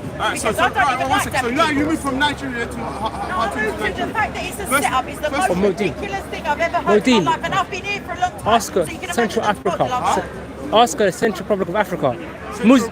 Muslims are getting butchered. Muslims are getting butchered in Central Republic of Africa. I'm not saying they're not. No, I'm not saying they're Why not. don't you highlight that? Because the persecuted church is my focus. Yeah, but there's a plenty, 1.2 billion Muslims to call out the yeah. Chinese. What about the Uyghurs? What about the Uyghurs? What about them? I spoke about that. So please, unless you know my stuff, don't. So whoever has got an agenda to make trouble between Muslims and Christians. How about the worst of all creatures? Let me Is it Allah? No, stop. Guides who he guides and misguides who he misguides. Can I talk? My dear king, yeah? Christians and Muslims, they love each other so much that even Allah said in the Quran, the most loved people to the Muslims in the whole universe are the Christians. Is that abrogated by fight them? Fight those who believe not in Allah nor the last day, nor the religion too, and until they, in brackets, Jews and Christians, feel themselves humiliated and pay the jizya. Okay, this is talking about the pagan Arabs. They're gang signs. No. He's talking about the idol worship of pagan Arabs. No, Jews and Christians. All right, let me explain. Let me know. No, stop today. Do you know Abyssinia? If you film the message, where did the Prophet Muhammad sallallahu alaihi wa sallam, the greatest man in the world, he said, go to Abyssinia. He said, go to Abyssinia, where there is a Christian. It was made in Anthony Quinn, you know, the It's a historical event. It's a historical event. No, but listen, just hey, please come. Just please, let me just say one thing. So the Prophet sallallahu alaihi wa sallam said, go to Abyssinia. There is a Christian king who will save the Muslims. This is not from the Quran. This is from the film. No, but it's a historical film. It's historical. It's historical. The Quran. It's historical. Academia. Bless you. ولتجدن أقرب الناس مودة للذين آمنوا الذين قالوا إنا نصارى. You will find the most people with love and harmony and peace with the believers are the people, the Nasara, the Christians. So there's people that have an agenda to make divide between the Christians and the Muslims. Anyone who's got Satan in their heart. Someone who has an agenda to divide between the Muslim and Christians. I don't want to say who, I know who it is, but I'm not saying on camera because I could be killed. I could be killed for this. So I'm doing taqiyya. I'm doing taqiyya right now. I'm not exposing them because I don't want to be killed. That's keeping your trap shut. That's taqiyya because Takiri said, I've no idea. If I expose the person who's doing this agenda, Satan. Tomorrow you'll find me on the news. Front cover. Modine has been shot Nothing to do with multiple John times, Cena. just like Tupac. No, John Cena is my friend anyway. Yeah, but sure listen, thing. I see the video. he's married to an Iranian girl, Shia girl. I'm joking. Listen. I'm joking. Listen. So basically, the people that are causing the divide, these people, they get money. How much do they get? I don't want to say. How much is Soros got nowadays? Shamsi is getting paid by Saudi. Yeah, he gets maybe 100 or 200k. Let's not go to people. Let's not. Let's stick to the debate. Stick to the debate. There's not a person. Of course he knows. That's how he's trying to survive. Where we got all the trainers to run away from the debates. There's other people. Stick to debate. I don't want to say who they're getting the money He from. won't answer me about how to. I'm not going to do because the Hatu one is dangerous. If I mention it, Oh, I he's could be scared. killed. I'm scared. I fear a lot. Cast your anxiety. Look how they protect her. Look how they protect Cast your her. anxiety. How many police around her? Who is she? Wait. I'm not scared of no one, but Allah last week with the eye. But Imam Sadiq said, if you do not use taqiyya, you're not from us. I'm not from them. I'm not from them. Excuse me. I just like to keep love, not to keep love. Of course, if I expose, I'm trying to help my team as well. What you said, Patrick's going to kill you. No. Cover up the setup. I don't want to take it. I'm not, listen, a lot of people get killed. I'm not getting involved. I'm just trying to say that the most people that love Christians and Muslims and Christians, we love each other. We are the whoever tries to make a divide between Muslim and Christian, remember they have an agenda. Again, Satan has an agenda. I've named him on camera. Satan, see you if you're watching. You're a riot. I'm not saying you're saying it's a set-up, but you're saying it's really it's either protect. Crusaders. Bring up Crusaders. Crusaders, innit? No, I just want to say. I want to say it's either a set-up or they're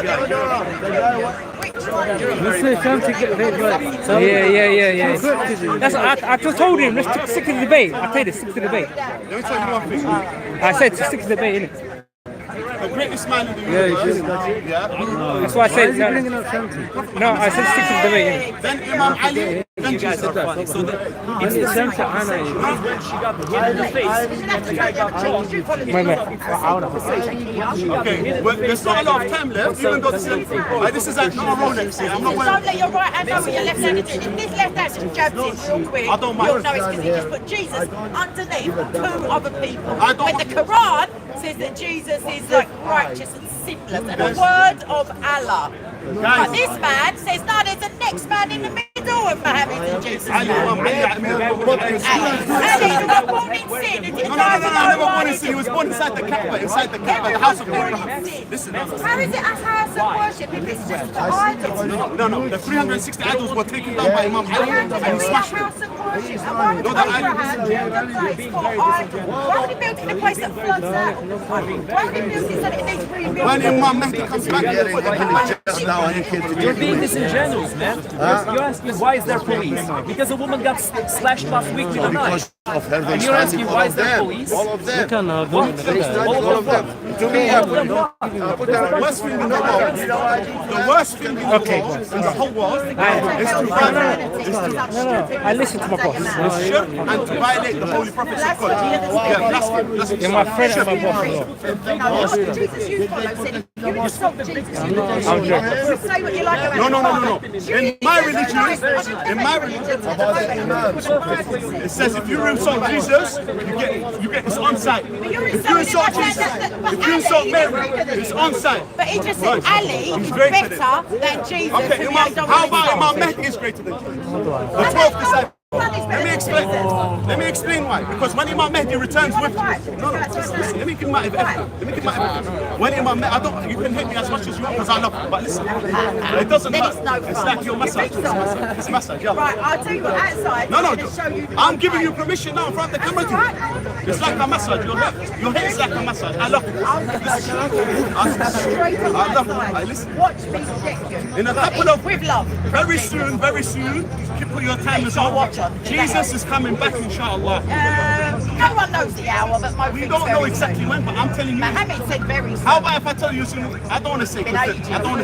When he comes back, he's going to say, "Oh, son of Fatima, lead the prayer." Jesus will say, "Lead the prayer." What does that mean? Mahdi is and when Jesus comes back, all the Roman Empire, they will. What Roman Empire? You know who's the Roman Empire?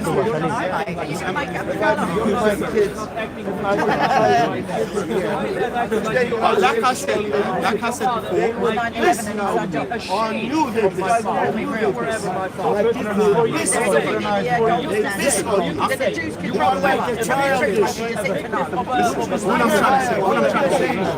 I'm trying to say is that everyone who's trying to make a divide between Christian and Muslim, we're not going to divide. I know you've said that may Allah trust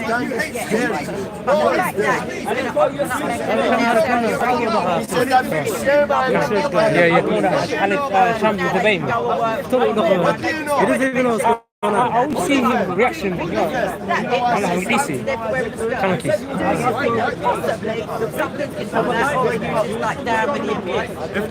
If Saudi Arabia, so-called Saudi Arabia, it's called Mecca and Medina, but these pagans, they call it Saudi Arabia. If they do not release the Yemeni people in the prison and stop torturing them, and do not take off the biggest humanitarian crisis in Yemen, 10 million on the verge of starvation and death, and if he does not lift all this and and release the prisoners that are getting tortured every day, the millions of Yemeni prisoners, then this pagan, Mohammed bin Salman, who called the Saudi, he will be destroyed by Allah. That's so interesting. Because he's a tyrant. He's a Back to tyrant. my question. Markia, not in a silly name. Sorry, bro. Thanks. If I'm wearing non-state, does that mean I'm a non-blue?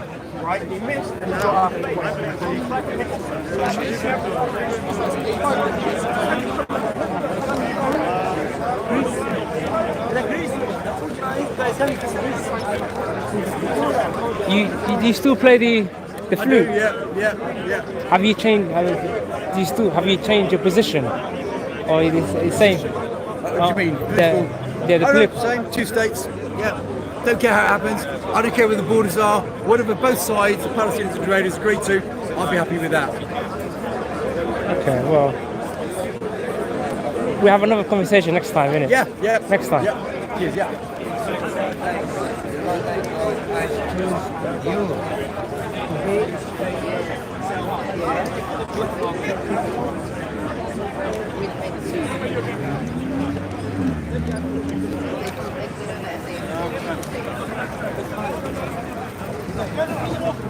Salah. You have to be a Islam. Salah عماد الدين. نص مصر. والله أنا ضامن عنا نايم. صارت بعض صاروا. ماسك تسوي ماسك باش. شات صحيح.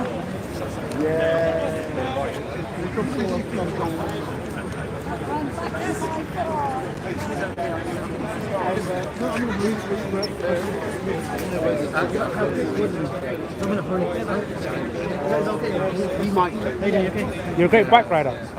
That's how it looks so good. Yeah, I'm just going around film discussion. You having a private conversation? Okay. Shall I film you from the back? Shall I film you from the back?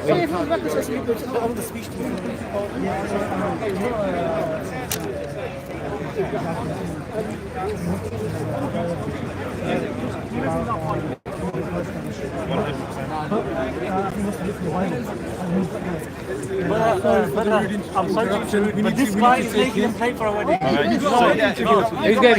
He's getting married. He's getting married. Congratulations, Mabruk. You got my email? Yeah, Email me at one Granger. Definitely. Yeah. Huh? I'm just, in the middle. But probably not. My wife doesn't like to come here anymore after Saturday. Crazy household. No, because Islam came later, and there's things that you can eat that we can't eat. Food from the sea. Hold on, you guys have to go. I don't mind chilling, but you have to go. So, good question. So he was trying to ask me, then I come to a question, and then I got to go home and say my wife. Are you filming? Huh? Are you filming? Yeah. No problem. Okay. So my question is, as somebody who bases your faith on the can I say the teachings of Moses? Yeah. The teachings of Moses. How do you square that with political Zionism? So the easiest answer is all of Jewish worship focuses around the Jewish relationship with the land of Israel. So when Orthodox Jews pray, we pray every day, 3 times our the main prayer we say mentions returning to Israel, the rebuilding of Jerusalem. This is what we're praying for. When we eat food, the grace after meal revolves around Israel, like literally all of Jewish worship, many of the Jewish laws are only applicable in the land of Israel. So there's 613 commandments. Many of them can only be performed and carried out in the land of Israel. So Judaism is Zionist in its very nature. Now there's a distinction between, or there's what we call a disagreement amongst Orthodox Jews today as to whether you can have a Jewish state today before the coming of the Messiah. And so there's a different. I'm in the school of thought that believes yes, you can. And is it a modern phenomenon? This this kind of treatment of religion, you know, to... No, there's been many attempts for Jews to end the exile throughout the Jewish history. So no, but this kind of opposition opposition of not having to wait for the Messiah yes, I'm telling you, no, that's not a modern position. That's something that goes. So one of our greatest rabbis, the Ramban, said, Nachmanides, that's Maimonides Nachmanides. One of the greatest rabbis is Nachmanides, and he says one of the commandments from God is the Jews in every generation try and take possession of the land. There's an ancient tradition which is locked in the Talmud, where there's a difference of opinion as to whether Jews should be living in Israel today, is it the fact that you have to create something for monotheistic people? The fact that you have to create... We don't have to create suffering for anyone. It's the opposite. We're not allowed to create suffering for people. No, but I've witnessed suffering from people who have been, harming their names But that's just defensive. So we're not allowed to cause suffering to Palestinians, to Arabs, to anyone. There's a Jewish law says we can't inflict suffering on other people. We are allowed to defend ourselves. So if you reference that you're not allowed to inflict suffering, that's amazing. That means there's nothing to... A huge amount of suffering has happened in the last 20 years. But what I'm trying to say is the Jewish position is so if a pacifist would say, if Hamas fire 4,500 rockets at you, a pacifist says, please don't hit me. I know. We're not pacifistic. But they are fireworks, aren't they? They're not fireworks. They're literally, I know people who've got family members to them, and it's the most insulting thing in the world. Let me show you a quick video, and then you tell me if this looks like is this a firework? So this is a video. No, because it's very important. You've said something, and we need to see, is this a firework? In relation to anything. In relation to anything. He say. Look, so look, this is literally responding to you. They dismiss Hamas rockets as fireworks. So this is someone saying that, and the Palestinian people don't have rockets; they have fireworks. So this is literally what you've just said. And so I put this video together to show the answer to find. This is Norman Finkelstein saying the same thing, saying that the fireworks. So here, does this look like fireworks? But where was that filmed? This is them. Hamas put this out. This is Islamic Jihad. Put it out in the last war. This is Hamas. This is literally the last war. This is what they're firing. And this is the videos. How can if it's a poor country? Look at this. Because they spend all the money that they take from the international community on arms. No, but that's a poor. Literally, this is what you're saying is a firework. Literally, this is what you're calling a firework. Joseph, look at that. You're calling that a firework. How can you do that? How did they manage that? That's awful. Do you understand? Yeah. But what he's trying to say is he's trying to say probably what Israel's got Israel's got more powerful because they are the third largest army. Powerful, yeah. Wait, army wise. Yeah, but in terms of military, because they've got the military's number one, the defense systems number one. Compared to, do you understand? I'm not quite. Israel has a more powerful army, 100%. Because they could. But what you just saw, firing on Israeli cities, they're not fireworks, and no nation would tolerate that. So the Jewish position, if someone's firing that at me, I'm allowed to defend myself. That's the Jewish position. And I'll give you an analogy. Let's say you're carrying a knife. Let's say you're carrying a gun, and someone comes at you with a knife to try and stab you. Are you going to let them stab you, or are you going to use the gun to stop them?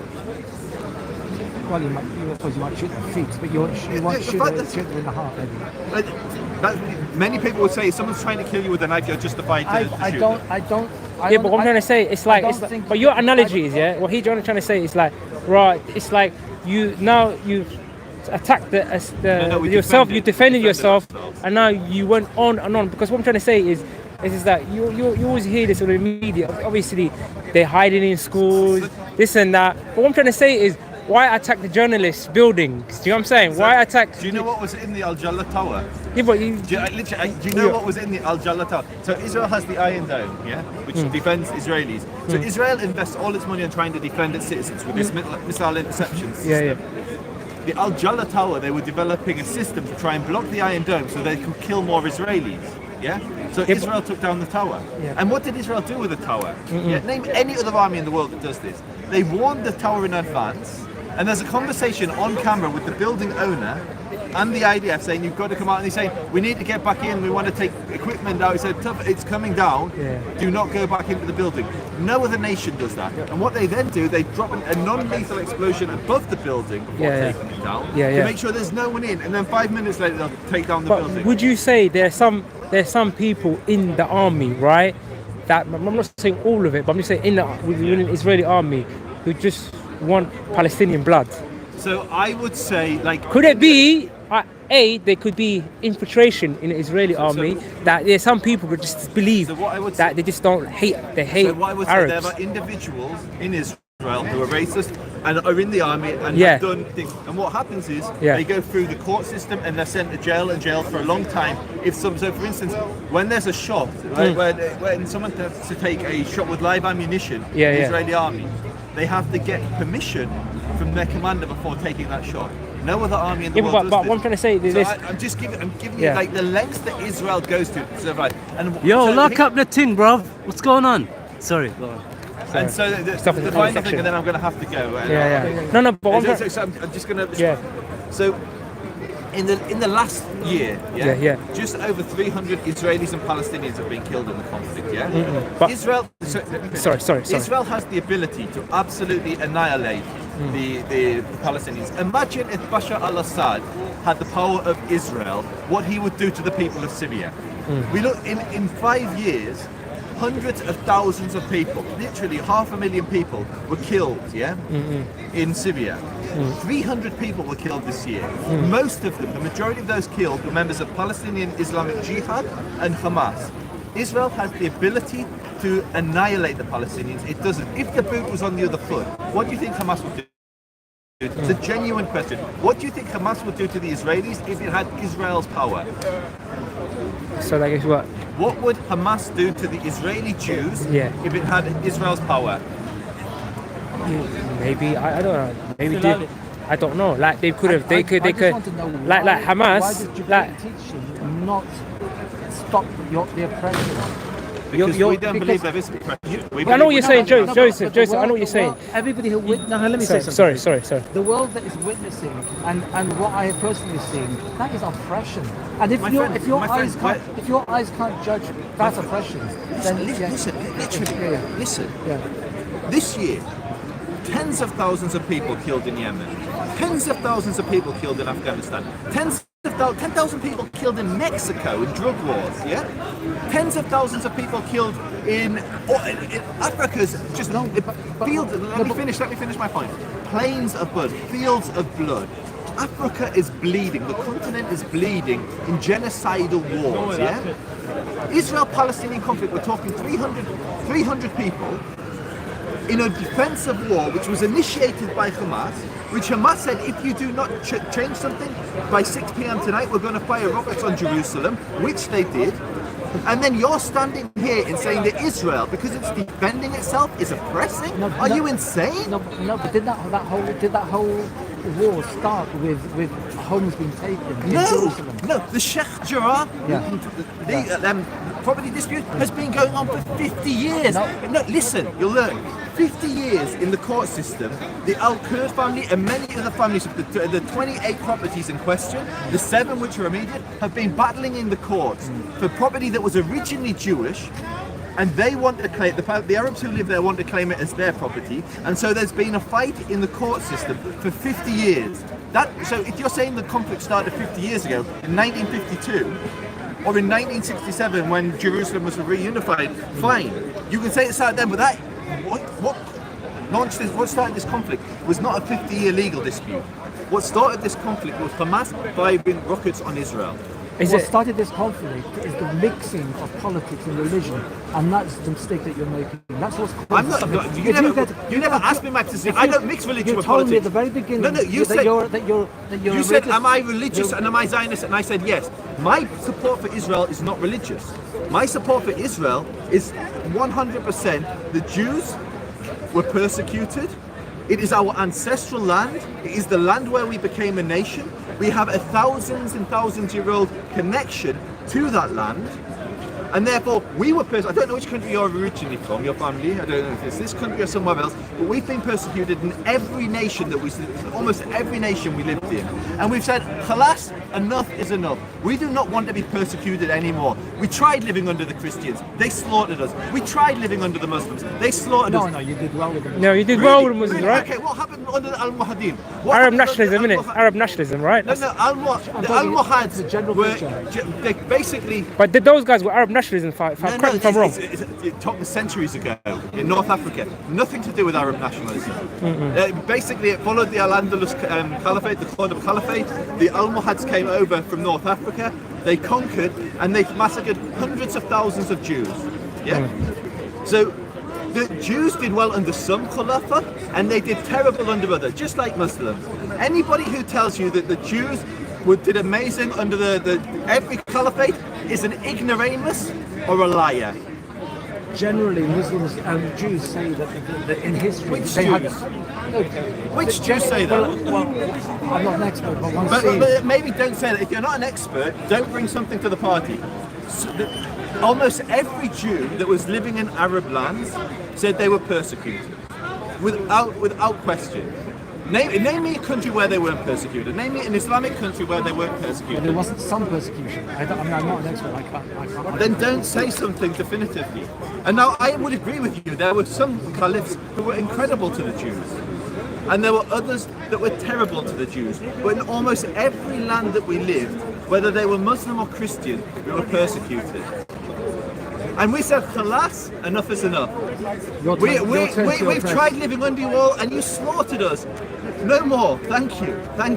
And therefore the Jewish national liberation movement really took root and Israel was established. Now that should not have come at the expense of any other person, and there's enough land for the Jews and Arabs to share and live there in peace side by side. But anyone who comes to tell you that the Jews lived under Islam in this idyllic heavenly state is a liar. And I'll give you my proof. Today, there are more Jews in Boreham Wood Synagogue than the entire Arab world. 850,000 Jews were either forced by the rifle to leave or they fled for their lives from the Arab world. There are more Jews in Boreham Wood, just the synagogue, forget Boreham Wood, just the synagogue, than the entire Arab world. If life was Gan Eden, if life was heaven on earth for the Jews in the Muslim world, why are there no Jews there today? I think it's probably recent political events have caused animosity between the Arab world and are the Arabs now persecuting the Jews? They may, I don't know. Iran. So the Jews are persecuting the Muslims in Muslim majority countries. Have you been smoking the weed, my friend? Have you been smoking? So then we're talking about the Jewish refugees from Muslim countries, and you said the Jews were persecuting the Muslims in those countries. So the Jews of Iraq were persecuting the Arabs of Iraq. Every country except Palestine. Okay, so we'll get to that in a minute because that's where we started the conversation. But we're talking about why the Jews need a state. Why the Jews, and it's because Muslims persecuted us and Christians persecuted us and atheists persecuted us. And we thought, Khalas, Habibi, no more. We don't want to persecute anybody. We want to live side by side in peace with our Muslim and Christian brothers. But we don't want to live under you anymore. We don't want to pay the jizya. We don't want to be one of the dhimma. Why do you keep snatching more and more land in the West Bank? Why do you keep encroaching? We've given away more land. So Israel has lost 75% of the territory. It gave away 75% of the territory it once held. So why when we see the maps of the encroachment? Because you're seeing propaganda maps. So it's not true. It's not true. So the Sinai Peninsula was part of Israel for a period. No, they gave it to Egypt. How you give something it doesn't belong to you? You don't own something and you give something. If you lose land in war, you lose land. If you launch a war against Israel, barbaric. If you launch some land on the wall. What you do? How are nation states? How Egypt lost Sinai? I'm gonna have to go in a minute. I was telling you, I've got 5 minutes to go. Joseph. Very quickly, and then third temple. I'm not even meant to be here. I'm just on a bike ride. I shouldn't have stopped. Correct me if I'm wrong. You see the third temple, the third temple. You want to build it, and in Al-Aqsa Masjid. That's the third temple. So again, what's the original name for what we would call that area? So now it's called Haram al-Sharif and Kufr al-Sakr, yeah? And Masjid al-Aqsa. I don't know. I'm just asking you, yeah. Okay, so And another word for it, if there's any Islamic scholars here will agree with me, it's Bayt al-Maqdis. Why is it called Bayt al-Maqdis? Because it comes from the Hebrew word Beit HaMikdash, the holy temple, the holy house. This was our holy temple, was on that side. Everyone, almost everyone, I mean you get some cranks who disagree, was that the Jewish temple stood there. Well, both of them stood there. When the Muslims conquered Jerusalem, they built Qubbat al-Sakra, the Golden Dome, and then Masjid al-Aqsa. They built their synagogues on this land. When was that? When was it? It's our history. It's just the end of the Because we see, because most Muslims obviously they see it as a third holiest place. Yeah, so and it is holy for Muslims, and it's obviously very holy for Jews. But and why don't you ask me the question? Do Jews want to destroy the Masjid al-Aqsa or Qubbat al-Sakra? Definitely not. Jews do not want to destroy. I mean, I'm sure you get some lunatic Jews like you get lunatic Muslims, but the majority of Jews do not want to destroy that, and we don't destroy that. Israel today has the ability to destroy the Masjid al-Aqsa, and it doesn't. Why? Because we respect the holy places of others. And you want to know the biggest insult to Jews today? This is our holiest site. This is our Kaaba, yeah? And I'm not allowed to pray there, but Muslims are. How is it? Imagine the Jews stop Muslims from praying in Mecca and Medina. Can you imagine anything so insulting? That's the reality of Israel today. Jews cannot pray at our holiest site. Why? Because Muslims don't want us to pray there. If a Jew prays on Haram al-Sharif, on Habayt, there is riots and violence, and those Jews are either arrested, attacked, or worse. I think she's got a question. And then I do have to get back to my wife. From the 7th century, since you left Beit al-Maqdis till the 20th century, so that's 13 centuries you decided to come back and take it back or something? No, that's not what I said, that's what you said. What's your question? Like, Reframe it as a question. So you said you brought the Masjid al-Aqsa on the 7th century? No, we didn't lose it then, we weren't there then, it was the Christians. The Christians controlled the land when the Muslims conquered it.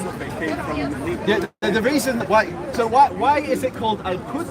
Yeah. Why, it's from the same word, Bayt al-Maqdis. Yeah, Qudsi. It belonged to the Jews, right? Look, the Jews, when the Muslims conquered it, the Jews weren't controlling it. I just told you. When? The 7th century. 7th century? Yeah. So you guys lost it on the 7th century? But no, we didn't lose it. The Christians were in control there. The Crusaders. You talk about the Crusaders. Crusaders were a bit later. Well, you was oppressed by. You're getting confused with history, and that's fine. It's not your field of expertise. What I'm saying is, it's a holy site for Jews. That's all we need to say. It's the holiest site for Jews. We lost it 2,000 years ago. Was when we lost it. 2,000 years. 2,000 years ago. Yeah. And you decided to come back on the 20th century? No. So we, you missed the beginning. I don't want to repeat myself. I'm going to get home. It's all on camera. What's the channel where he can watch the video? Let's Unite on Hack. Pardon? Let's Unite on Hack. Let's Unite on Hack. Let's Unite on Hack. Watch the beginning of the conversation. Subscribe, like, follow, and then visit the Israel Advocacy Movement. Subscribe, like, follow. obviously, they're waiting for the Messiah to come, right? Is it because of historical context? Because someone was talking in the commentary. Some people say obviously they want the temple to be built, obviously third temple. So do you know that? Have you seen pictures of Haram al-Sharif? There's loads of space there. There's enough for all of us to share. Like, but you want the Messiah to come obviously so build it. Let's do it within the Jewish tradition I belong to. Yeah. The belief is. There's some Jews that believe like the temple's going to come down mystically from heaven, fully assembled, and just be there, and there'll be peace on earth. I belong to a tradition that believes the Messiah is the person who leads the nation when we rebuild the temple. Yeah, so that's the difference in tradition, and that's fine. There's religious communities have disagreements amongst them. So it's probably best we move away from the religious talk and keep it purely under like the secular, scientific history, because. But I actually liked you, but because you were with Bob the Builder in that video. I like Bob. I like Bob. I like Muslims. I like Christians. But what you did, I was watching from start to finish, and I felt that you didn't. So one thing I would say with that video, if you go on to Israel. Israel_advocacy on Twitter, you'll see I made a tweet. I tagged Ali Paul, like Ali Dawah, Paul Williams, all the big Muslims from the corner, and asked them, please take part. None of them would. So I brought in a good friend of mine, a Salafi, to represent Islam. And I wanted, because I said I refuse to have this conversation if it's just me, Steve, and Bob, because it needs to have. He went on a rant. He went on a rant, and what he was saying. Bob. Yeah, Bob. Like, I believe in freedom of speech. No, I agree as well. I'm not going to mute Jassim. I'm not going to mute Bob. That's just. But I felt it was a bit too much. So what I'm actually doing, I've organised the game, a conversation between 2 minutes, a conversation with Jassim and Bob, probably on Bob's channel where the mic's got nothing to do with Israel advocacy. But I'm a friend of Bob. I like Bob. I like most of the Muslims in the corner. I want to build bridges with Jews and Christians. Oh, yeah, there's one question, Joseph. And there's one question, Joseph. Yeah. There's online. There's videos online, right? There's videos online. You can defend yourself. Yeah. That you're removing the Palestinian flag in Marble Arch. Yeah, no, 100%. Do you know what that was? That was a BDS protest where they were calling for the genocide. Sorry. Which Muslim scholar have you seen here? Sir, do you know the Quran? Sorry, bro. Sorry. Can you guys go over there? Go over there. No, Yeah, but we're trying to have a conversation. Why are you talking? He's talking over here. He's talking from Africa. What's the time about Islam? So yeah, 100%. Yeah. So there was a BDS protest. Yeah. What's the BDS? I don't. Boycott, divest, sanctions. It's, what is that about? Calling for the world to boycott Israel. Okay. And they were calling for the genocide. Okay. The destruction of Israel. Okay. And in that illegal protest, they put up an illegal flag, and I took that flag down there. I have no issues with Palestinian flags, but if you're calling for basically the ethnic cleansing of Jews from Israel and putting up flags, I'm going to take it down. But what flag? What flag is that? Was it a Palestinian flag? It was a Palestinian flag they illegally put up, yeah, as part of an illegal protest.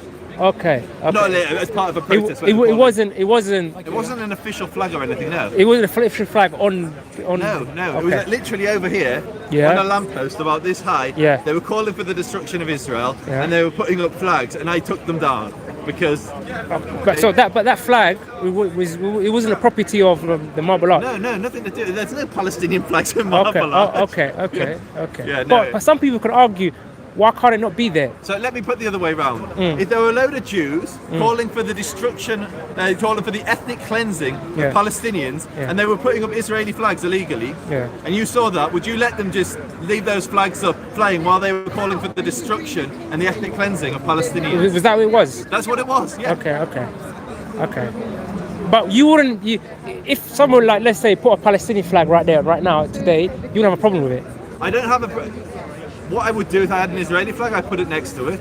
And if people rip down my Israeli flag, I'd rip down the Palestinian flag. Let's say if a Palestinian right now put a Palestinian flag up there and they weren't calling for the ethnic cleansing of my people, I wouldn't have an issue with it. So you wouldn't have an issue with it? No. Okay, fair enough. I've got many Palestinian friends. My issue is with the extremists who want to ethnically cleanse my people. But you would have done it if it wasn't, if it didn't do it's just a random flag. So tell you what I do rip down when I say the stickers that say boycott Israel, I'll take those down. When I say anything which is attacking my nation, I'll take it down. If they're not attacking my nation. But isn't that free speech for them? Someone can argue and say that's free speech for me to take it down. Putting up illegal stickers is free speech. Yeah, I don't know. The illegal sticker, the Palestinian flag. No. I said following on from that conversation, the only other thing I'll take down is when I say things that say boycott Israel. But so it's not saying like support Palestine. It's saying boycott the country where my family live, and so I will just out of interest.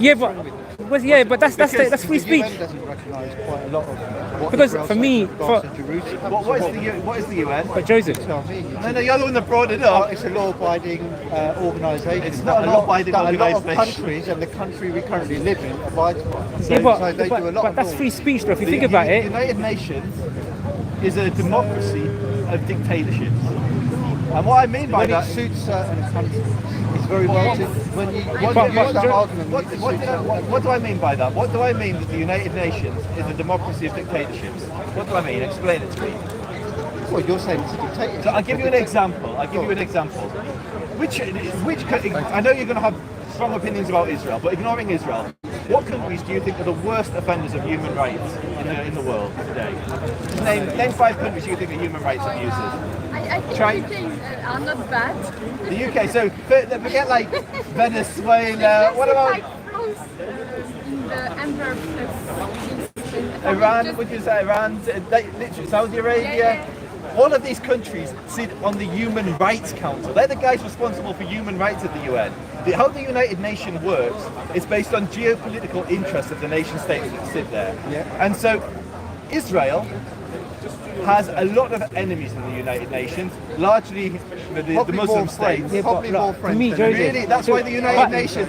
So I'll give you an example. The United Nations has made more critical resolutions of Israel than every country in the world combined. How many of those has Israel abided by? Listen, learn. Have they abided by Habibi, listen. You've got countries. What country is persecuting the most Muslims in the world today? Give me an example. Shut up, mate. What are you talking about? Literally, there is a Muslim party in the Israeli government today. There is a Muslim party in the Israeli government today, yeah? They cannot do it. Well, they're in the government, you pro. They're in the government. So it bothers him. Someone saying boycott Israel. That bothers him. He said he'll take it down. He'll take it down. You know what I mean? So that's not free speech. And that's what this whole area is. Yeah. Do you know who Ikhwan Muslimin are? Do you know who Ikhwan Muslimin are? Yeah, so that's who's in the Israeli government today. But the Israeli government. But literally in the Israeli government. They're made out of about five. Yeah, exactly. Joseph, It's about 5-6 different. From communists all the way to the right. Yeah, some would say. Muslim. So let me just add to this. Yeah, you're saying Israel is literally Arab judges have sent Jewish prime ministers and Jewish presidents to jail. Yeah. Arab, the highest performing group in education in Israel, are Christian Arabs, yeah? They outperform religious Jews. So if you want to say that Israel has problems in the West Bank and Gaza, I'd agree with you. Yeah, there are issues. There's a conflict. Like up the video, people, man. What's going on? 57 likes. Has millions of Are you mad? in camp. When Yemen is bombing children, people killed in Israel-Palestine. Most of them were Islamic Jihad or Hamas, yeah? Tens of thousands of Muslims slaughtered in Yemen. Tens of thousands of Muslims slaughtered in Afghanistan. And you want to tell me Israel's the worst offender? And no, let me make my point. In the United Nations, in all of the history of the United Nations, it's made more critical resolutions of Israel than all the other countries in the world combined. So whichever dictator, whether it's Saddam Hussein, whether it's North Korea, whether it's what's going on in China, the slaughter in all these countries has left.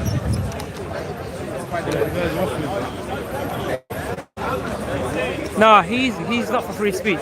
He said he'll tear up a boycott Israel thing. You know what I'm saying? So that means he's not for. You know what I mean? He'll tear it down. He said. So he's not for free speech. This is UK. So go do your homework until you are over 6 years old.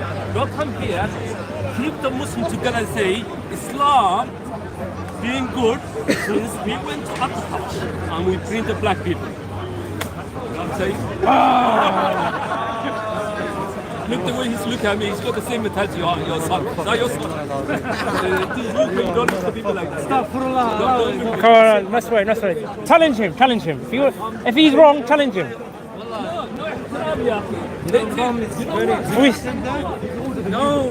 No, I'm just saying challenge him. If he's wrong, challenge him. Let's keep it PG and challenge him. If he's wrong, challenge him. Let's have a dialogue.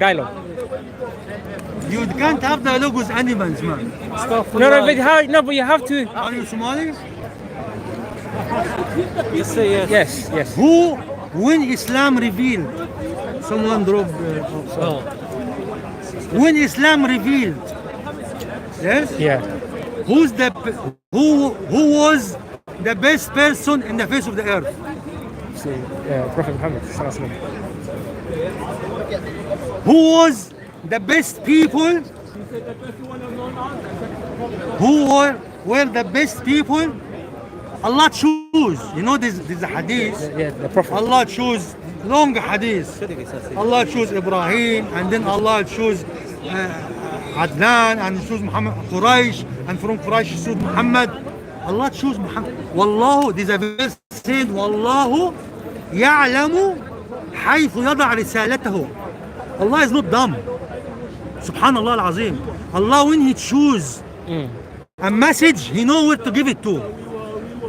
So if you're Somali and you doubt that Muhammad Islam, the Arab, wasn't the best person in the face of the earth, you are a kafir.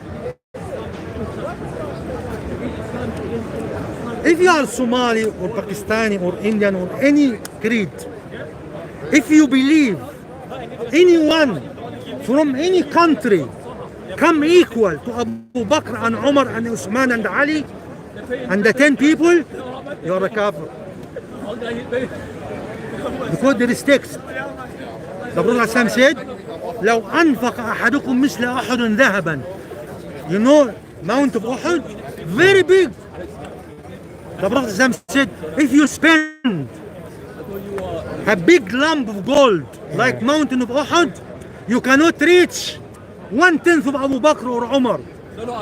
So you should refute him that. I don't know. He doesn't. You see, he's idiot. He's trying to direct the conversation. I hate black. I hate black. Somali is not black. The black people call the Somali are Arab. They are not black. The kafir black, they tell Somali, oh, you are Arab. You are Arabized, you are not. So I don't consider you black. But if the whole translation, the whole conversation gonna be diverted, I'm not against Somali. On the contrary, I admire Somali more than Egyptians. Because with their tribes life and decent life, there's so much decent Somali than thugs. I know there's thugs, there's drug dealers, but I came across more decent Somali than thug Somalis. I came across so many Muslim women Somali than Arab Muslim Somali. So I cannot deny that. Yes? But if you direct the whole conversation, oh, he's against Somali. Yes, whether you like it or don't like it. Muhammad alayhi salam, the best creation. And the Arabs, the Sahaba, are the best creation after Muhammad alayhi salam. So, whatever you do, as a Somali or Pakistani or Arab like me or whatever, you will never reach there. You could. ولكن الأنبياء, prophets and messenger, والصديقين, the people who accept their message at the beginning, not like me and you. Before, like when Bilal, you said Bilal pay a lot of price to be Muslim. You didn't pay anything to be Muslim. So if you pay the price, yes, now we can say so. والشهداء, the martyr. This is the degrees. So me and you cannot compare yourself. Why? Because Allah swore in Quran, والسابقون السابقون. Do you know Arabic? A little bit. What does this mean? أولئك المقربون. Huh? Are you talking about السابقون من الأولين من المهاجرين? Yes, but this is another verse. Allah swearing, والسابقون أولئك, the previous and the previous, those people are close to me. Yes. ثلة من الأولين, big punch from the previous and very little from the after ones. So, and this is the verse came to the Arabs. Allah telling them, oh Arabs, I chosen you. And if you turn away, I'm gonna replace you by people better than you, and they're not gonna be like you. Yes. And if you go to another hadith, Do you know the hadith? إذا رأيتم الرايات السود تخرج من خراسان, definitely the later good Muslim, they are not coming from Arabia. Yeah. Yes? There's hadith about people coming from Yemen. 12,000. There is hadith coming from Sham. There's hadith about Palestine. Nothing for the Arab, the Arabia, nothing. There is no, but the Prophet said, من هنا تخرج الفتن. And he directed his hand to the east. The trials, the destruction coming from هنا, the east side. the east side, Riyadh and this and Iraq. Yeah. So don't be like, it's very, this subject very easy to be twisted, to be racist. Yes. And I am advising, this saying is not hadith. حب العرب إيمان وكراهيتهم نفاق. If you love the Arabs, but not the belly dancers. No, of course not. Yeah. If you love the Arabs, Yeah. this is a sign of Iman. Yeah. If you hate the Arabs, previous. the previous and now, the good now. Yeah. Do you know how many good Arab scholars in the prison of Al Saud? No, I don't. No, I'd like you to be here. I could send you 800. Wallah al-Azim, I could send you 800. Yeah, no, I can hold it. 800 scholars in the prison of MBS. No, it's true. People coming here. I cannot hate these people. I cannot. Inshallah, you know. But of course I hate. But we should. But with, you know, what you're saying right now, that's how you should probably refute this guy. You know, my brother, he's a good brother, but you should refute him. Listen. If you have manner, I speak to you. Yeah. If you like a dog, you wouldn't allow to listen to me and tell me this. No, but brother, you know why? The video will show. The video will show who's speaking. You know what I mean? You know what I mean? Wallahi, I don't care, man. I don't. If you insult me, you know the stage I'm reached now. Yeah. I enjoy humiliated for the sake of Allah. No one should be humiliated. I'm being humiliated here from dogs and filth and scumbags. You know the hadith that you said, You know what, Jazakallah, bro. I don't want to talk. I'm gonna move around. I don't want to talk to you. I got hadith here. I don't want to talk to you. I'm gonna move around. I'm gonna move around, innit? I'm gonna move around. No.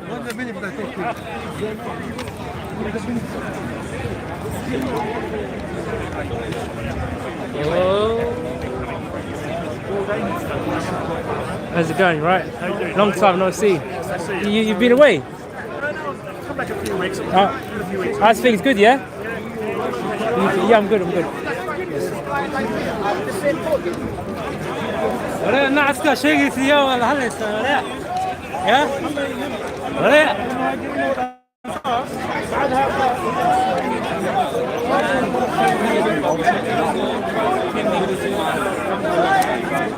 How you, bro? Yeah, good. See, like, it's something.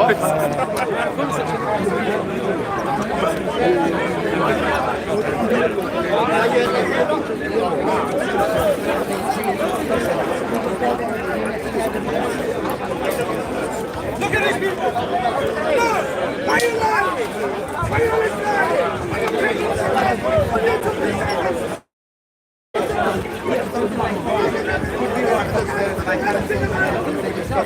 See, here. A long time no see, I remember you used to work with. You're saying, isn't it? Yeah. It's looking good. Good. You grew your hair. I've locked down, I thought, alright, do it. Started my shoulders, I thought, that's it. That's the maximum level. You should come back, man. Inshallah, no, I'm coming back. I'll come back on the Sundays, but I'm not coming to like debate or anything. I might come and debate, but I'm not Yeah, you're a good debater, man. You're a good debater. bro. I go too hard for them. Yeah, you used to go in back in the days, man. But now, okay, I just went in on it, but they just got upset. They don't like that, especially when they come and they start saying, you say to you, there's holes in the narrative, and you're like, whatever. It's all political, though. It's all political. It's basically white supremacy, man. It's not even Islamophobia, it's white supremacy. Because, remember, back in the day, she didn't used to do that, so I'm saying. It's all political, bro. I tried to get through to Sue, she couldn't get insult me, man. She's like, you people, you all good. Yeah. She's crazy, she's a prophet or something, bro. Yeah. That's what she thinks, bro. Yeah, I will. What's your name again? Hit minute. Anyway, brother, I'm going to walk around.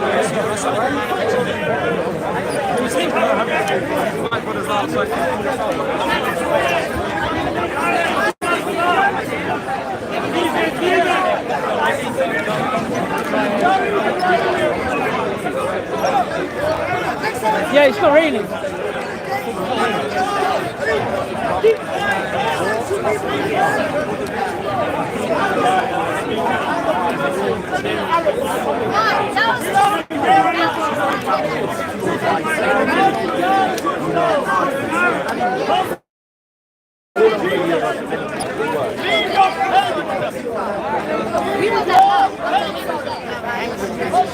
This guy's always scared of handshake, bro. COVID. Some guy was speaking, saliva hit my mouth. Hit. What can I do? What can I do? I'm trying to. No, he's kept coming close to me. I was going back.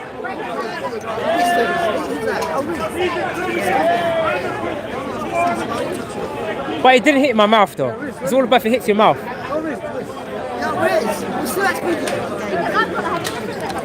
Riz, let me check this. Riz.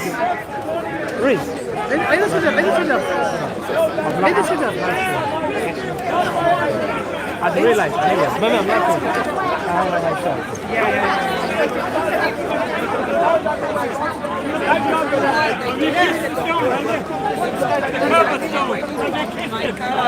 No, you didn't. You have to go there. You don't have You've got to go there.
Brother, what's this all about? What's this all about?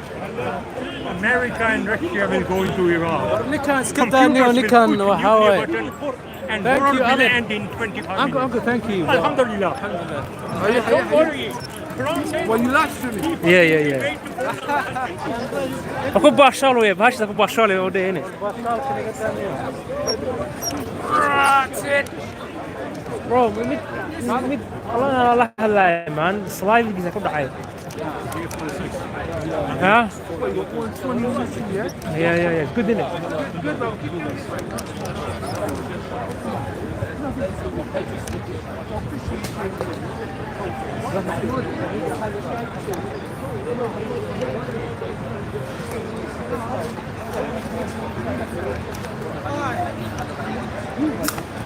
So, did you enjoy the debate so far, man? I can't find any. Shamji's not here today. Yeah, but that's Speaker's Corner, innit? It's a bunch of Speaker's Corner, bro. You know?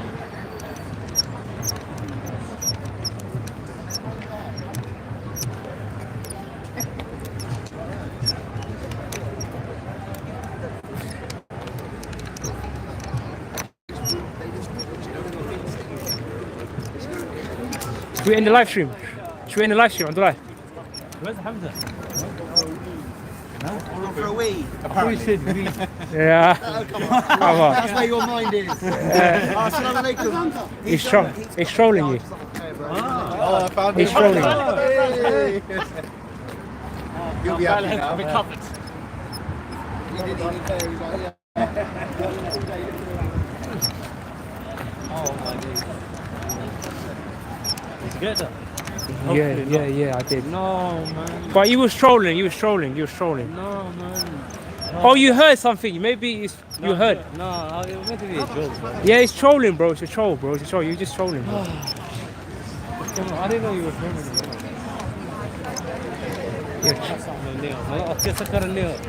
it. Nah, you was trolling, bro. You was trolling. You said we get something to eat, right? Yeah, man. I don't mind. Yeah, look at Alice. Put that man. Hold on. This guy. Oh, Tommy tired again. Oh, look. No, I kept moving back, but his saliva hit my face. Yeah, and I kept it moving. Oh, you know what I mean? Let's go. I ain't got wudu, bro.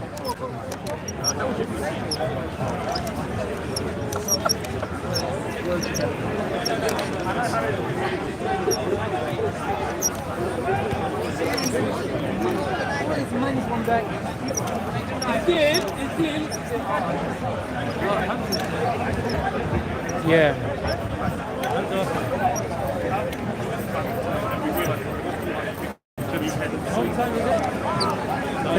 Not yet. Maybe half an hour. Yeah, you know, the other guys, you know that one I'm recording? He's a Tommy fan, isn't it?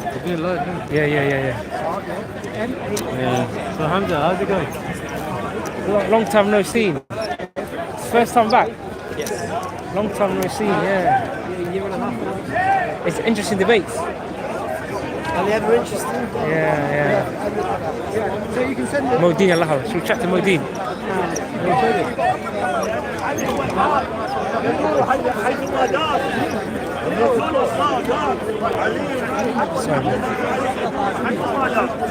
طبعا يلتموا 100 واحد عليه I'm trying to help you, bro. You know, I was trying to help you. Debating Kate, I was trying to help you. You should have hit her with the facts, yeah? And Malachi. Yeah, but don't mention it. I'm live, yeah. Don't mention it. We could do it private. No, but I know what you mean. Yeah. We could do it later. Later. But anything you want to say? what's this live? Yeah, live, bro. It's live. Yes, people. What you say? You know, 122. Eid Mubarak, Eid Mubarak, Eid al-Ghadir. This is Eid, third Eid in Islam. Imam Sadiq No, said. we only got two. We got two. We believe in two. In your books, 50. We believe in two, bro. 50. Eid al-Adha. Eid al-Adha, Eid al-Fitr. Yeah, that's it. Let me explain. Yeah. Qadir. Ya Habibi, let me explain. Wallahi, billahi, tillahi, on the Holy Quran, in all the Sunni books, mutawatir, you know mutawatir? It means in every Sunni book. Ask Shamsi, he even says, yes, you're right. If I'm not right, I'll give you 10 million pounds. The day of Ghadir, when the Prophet Muhammad sallallahu alayhi wa alihi, he stopped the Muslims in a place called Ghadir between Mecca and Medina. He lifted Imam Ali's hand, he said, Man kuntu mawlai, whoever I'm his master, Ali is his master. This, what does the Shamsi, he told me? He told me, yes, Muhammad, this is true.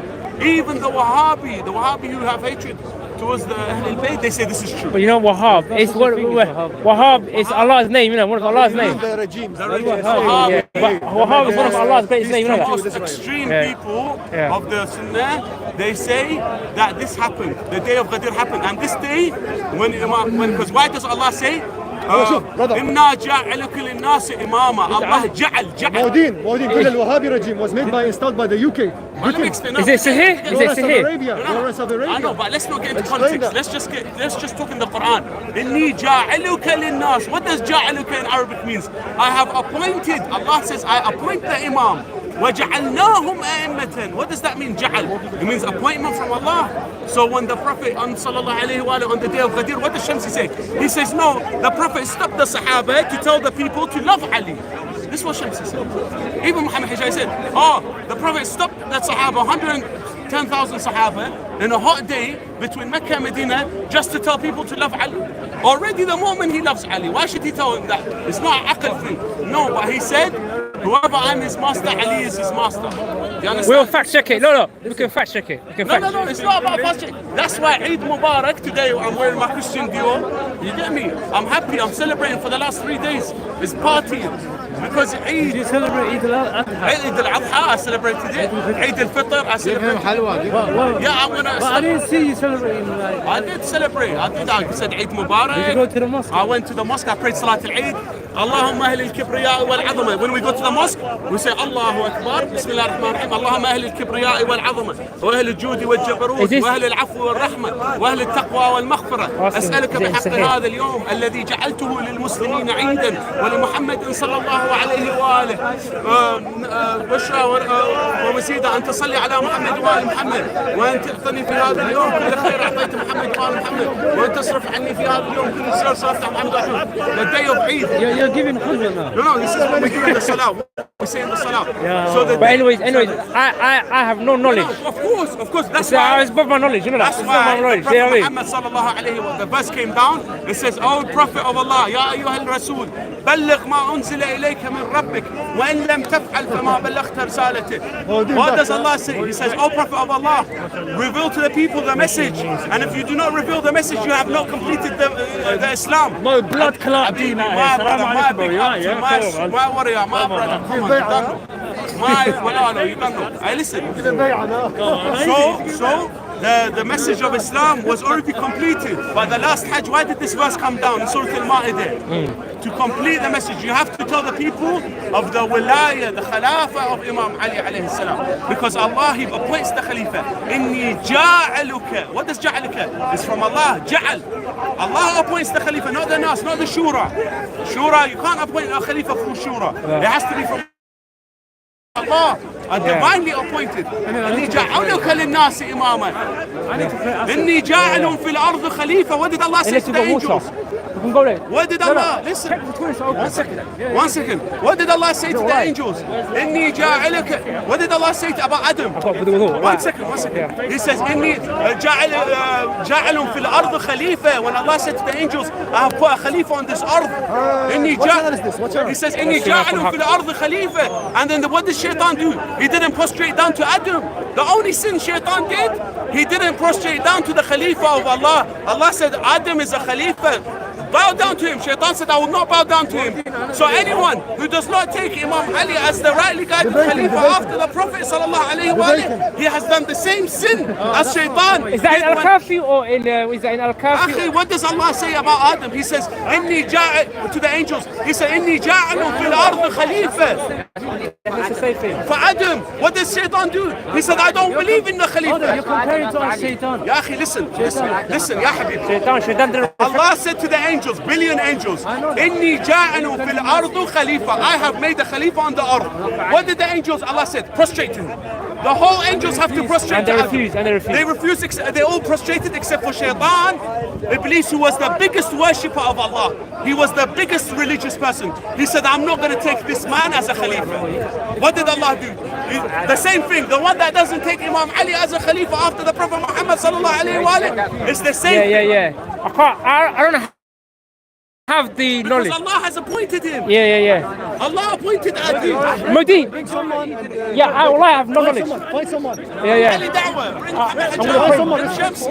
Yeah, but I've got no knowledge. You know me, Modi. You know, I'm not a heavyweight like that. You know what I'm saying? The big Eid. Yeah, but I'm not a heavyweight like that. You know what I'm saying? You got to bring someone who's a bit more knowledgeable than me.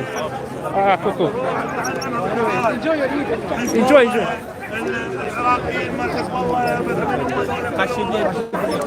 These are not my knowledge, man. It's above my knowledge, bro. It's above my knowledge.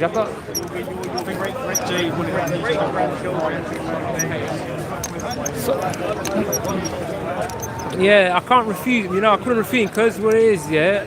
I don't have the knowledge. Do you know what I'm saying? Maybe Shamsi views here, he can refute that. You know what I mean? Like Muhammad Hijab. You know what I mean? I don't know. Brother Lameen. I'm live streaming, you know. Yeah. I'm gonna. Did you pray? We prayed yesterday. Yeah. Sure. We will eat later on. We got somewhere to eat. I don't know. See how it goes. It's going to be time. Yeah, maybe it's going to turn. Yeah. I'm here for a while. Yeah. We prayed there. We prayed. Yeah, we prayed. Is the toilets open there? I'm gonna go. It's open here. Yeah. It's open here. Right in the live stream. In the live stream. Don't worry, I got you. Let's go back. Anyway, guys, I'm back. Yeah, I had to get rid of my friend in it, cause after filming Modine, I'm gonna punish him now.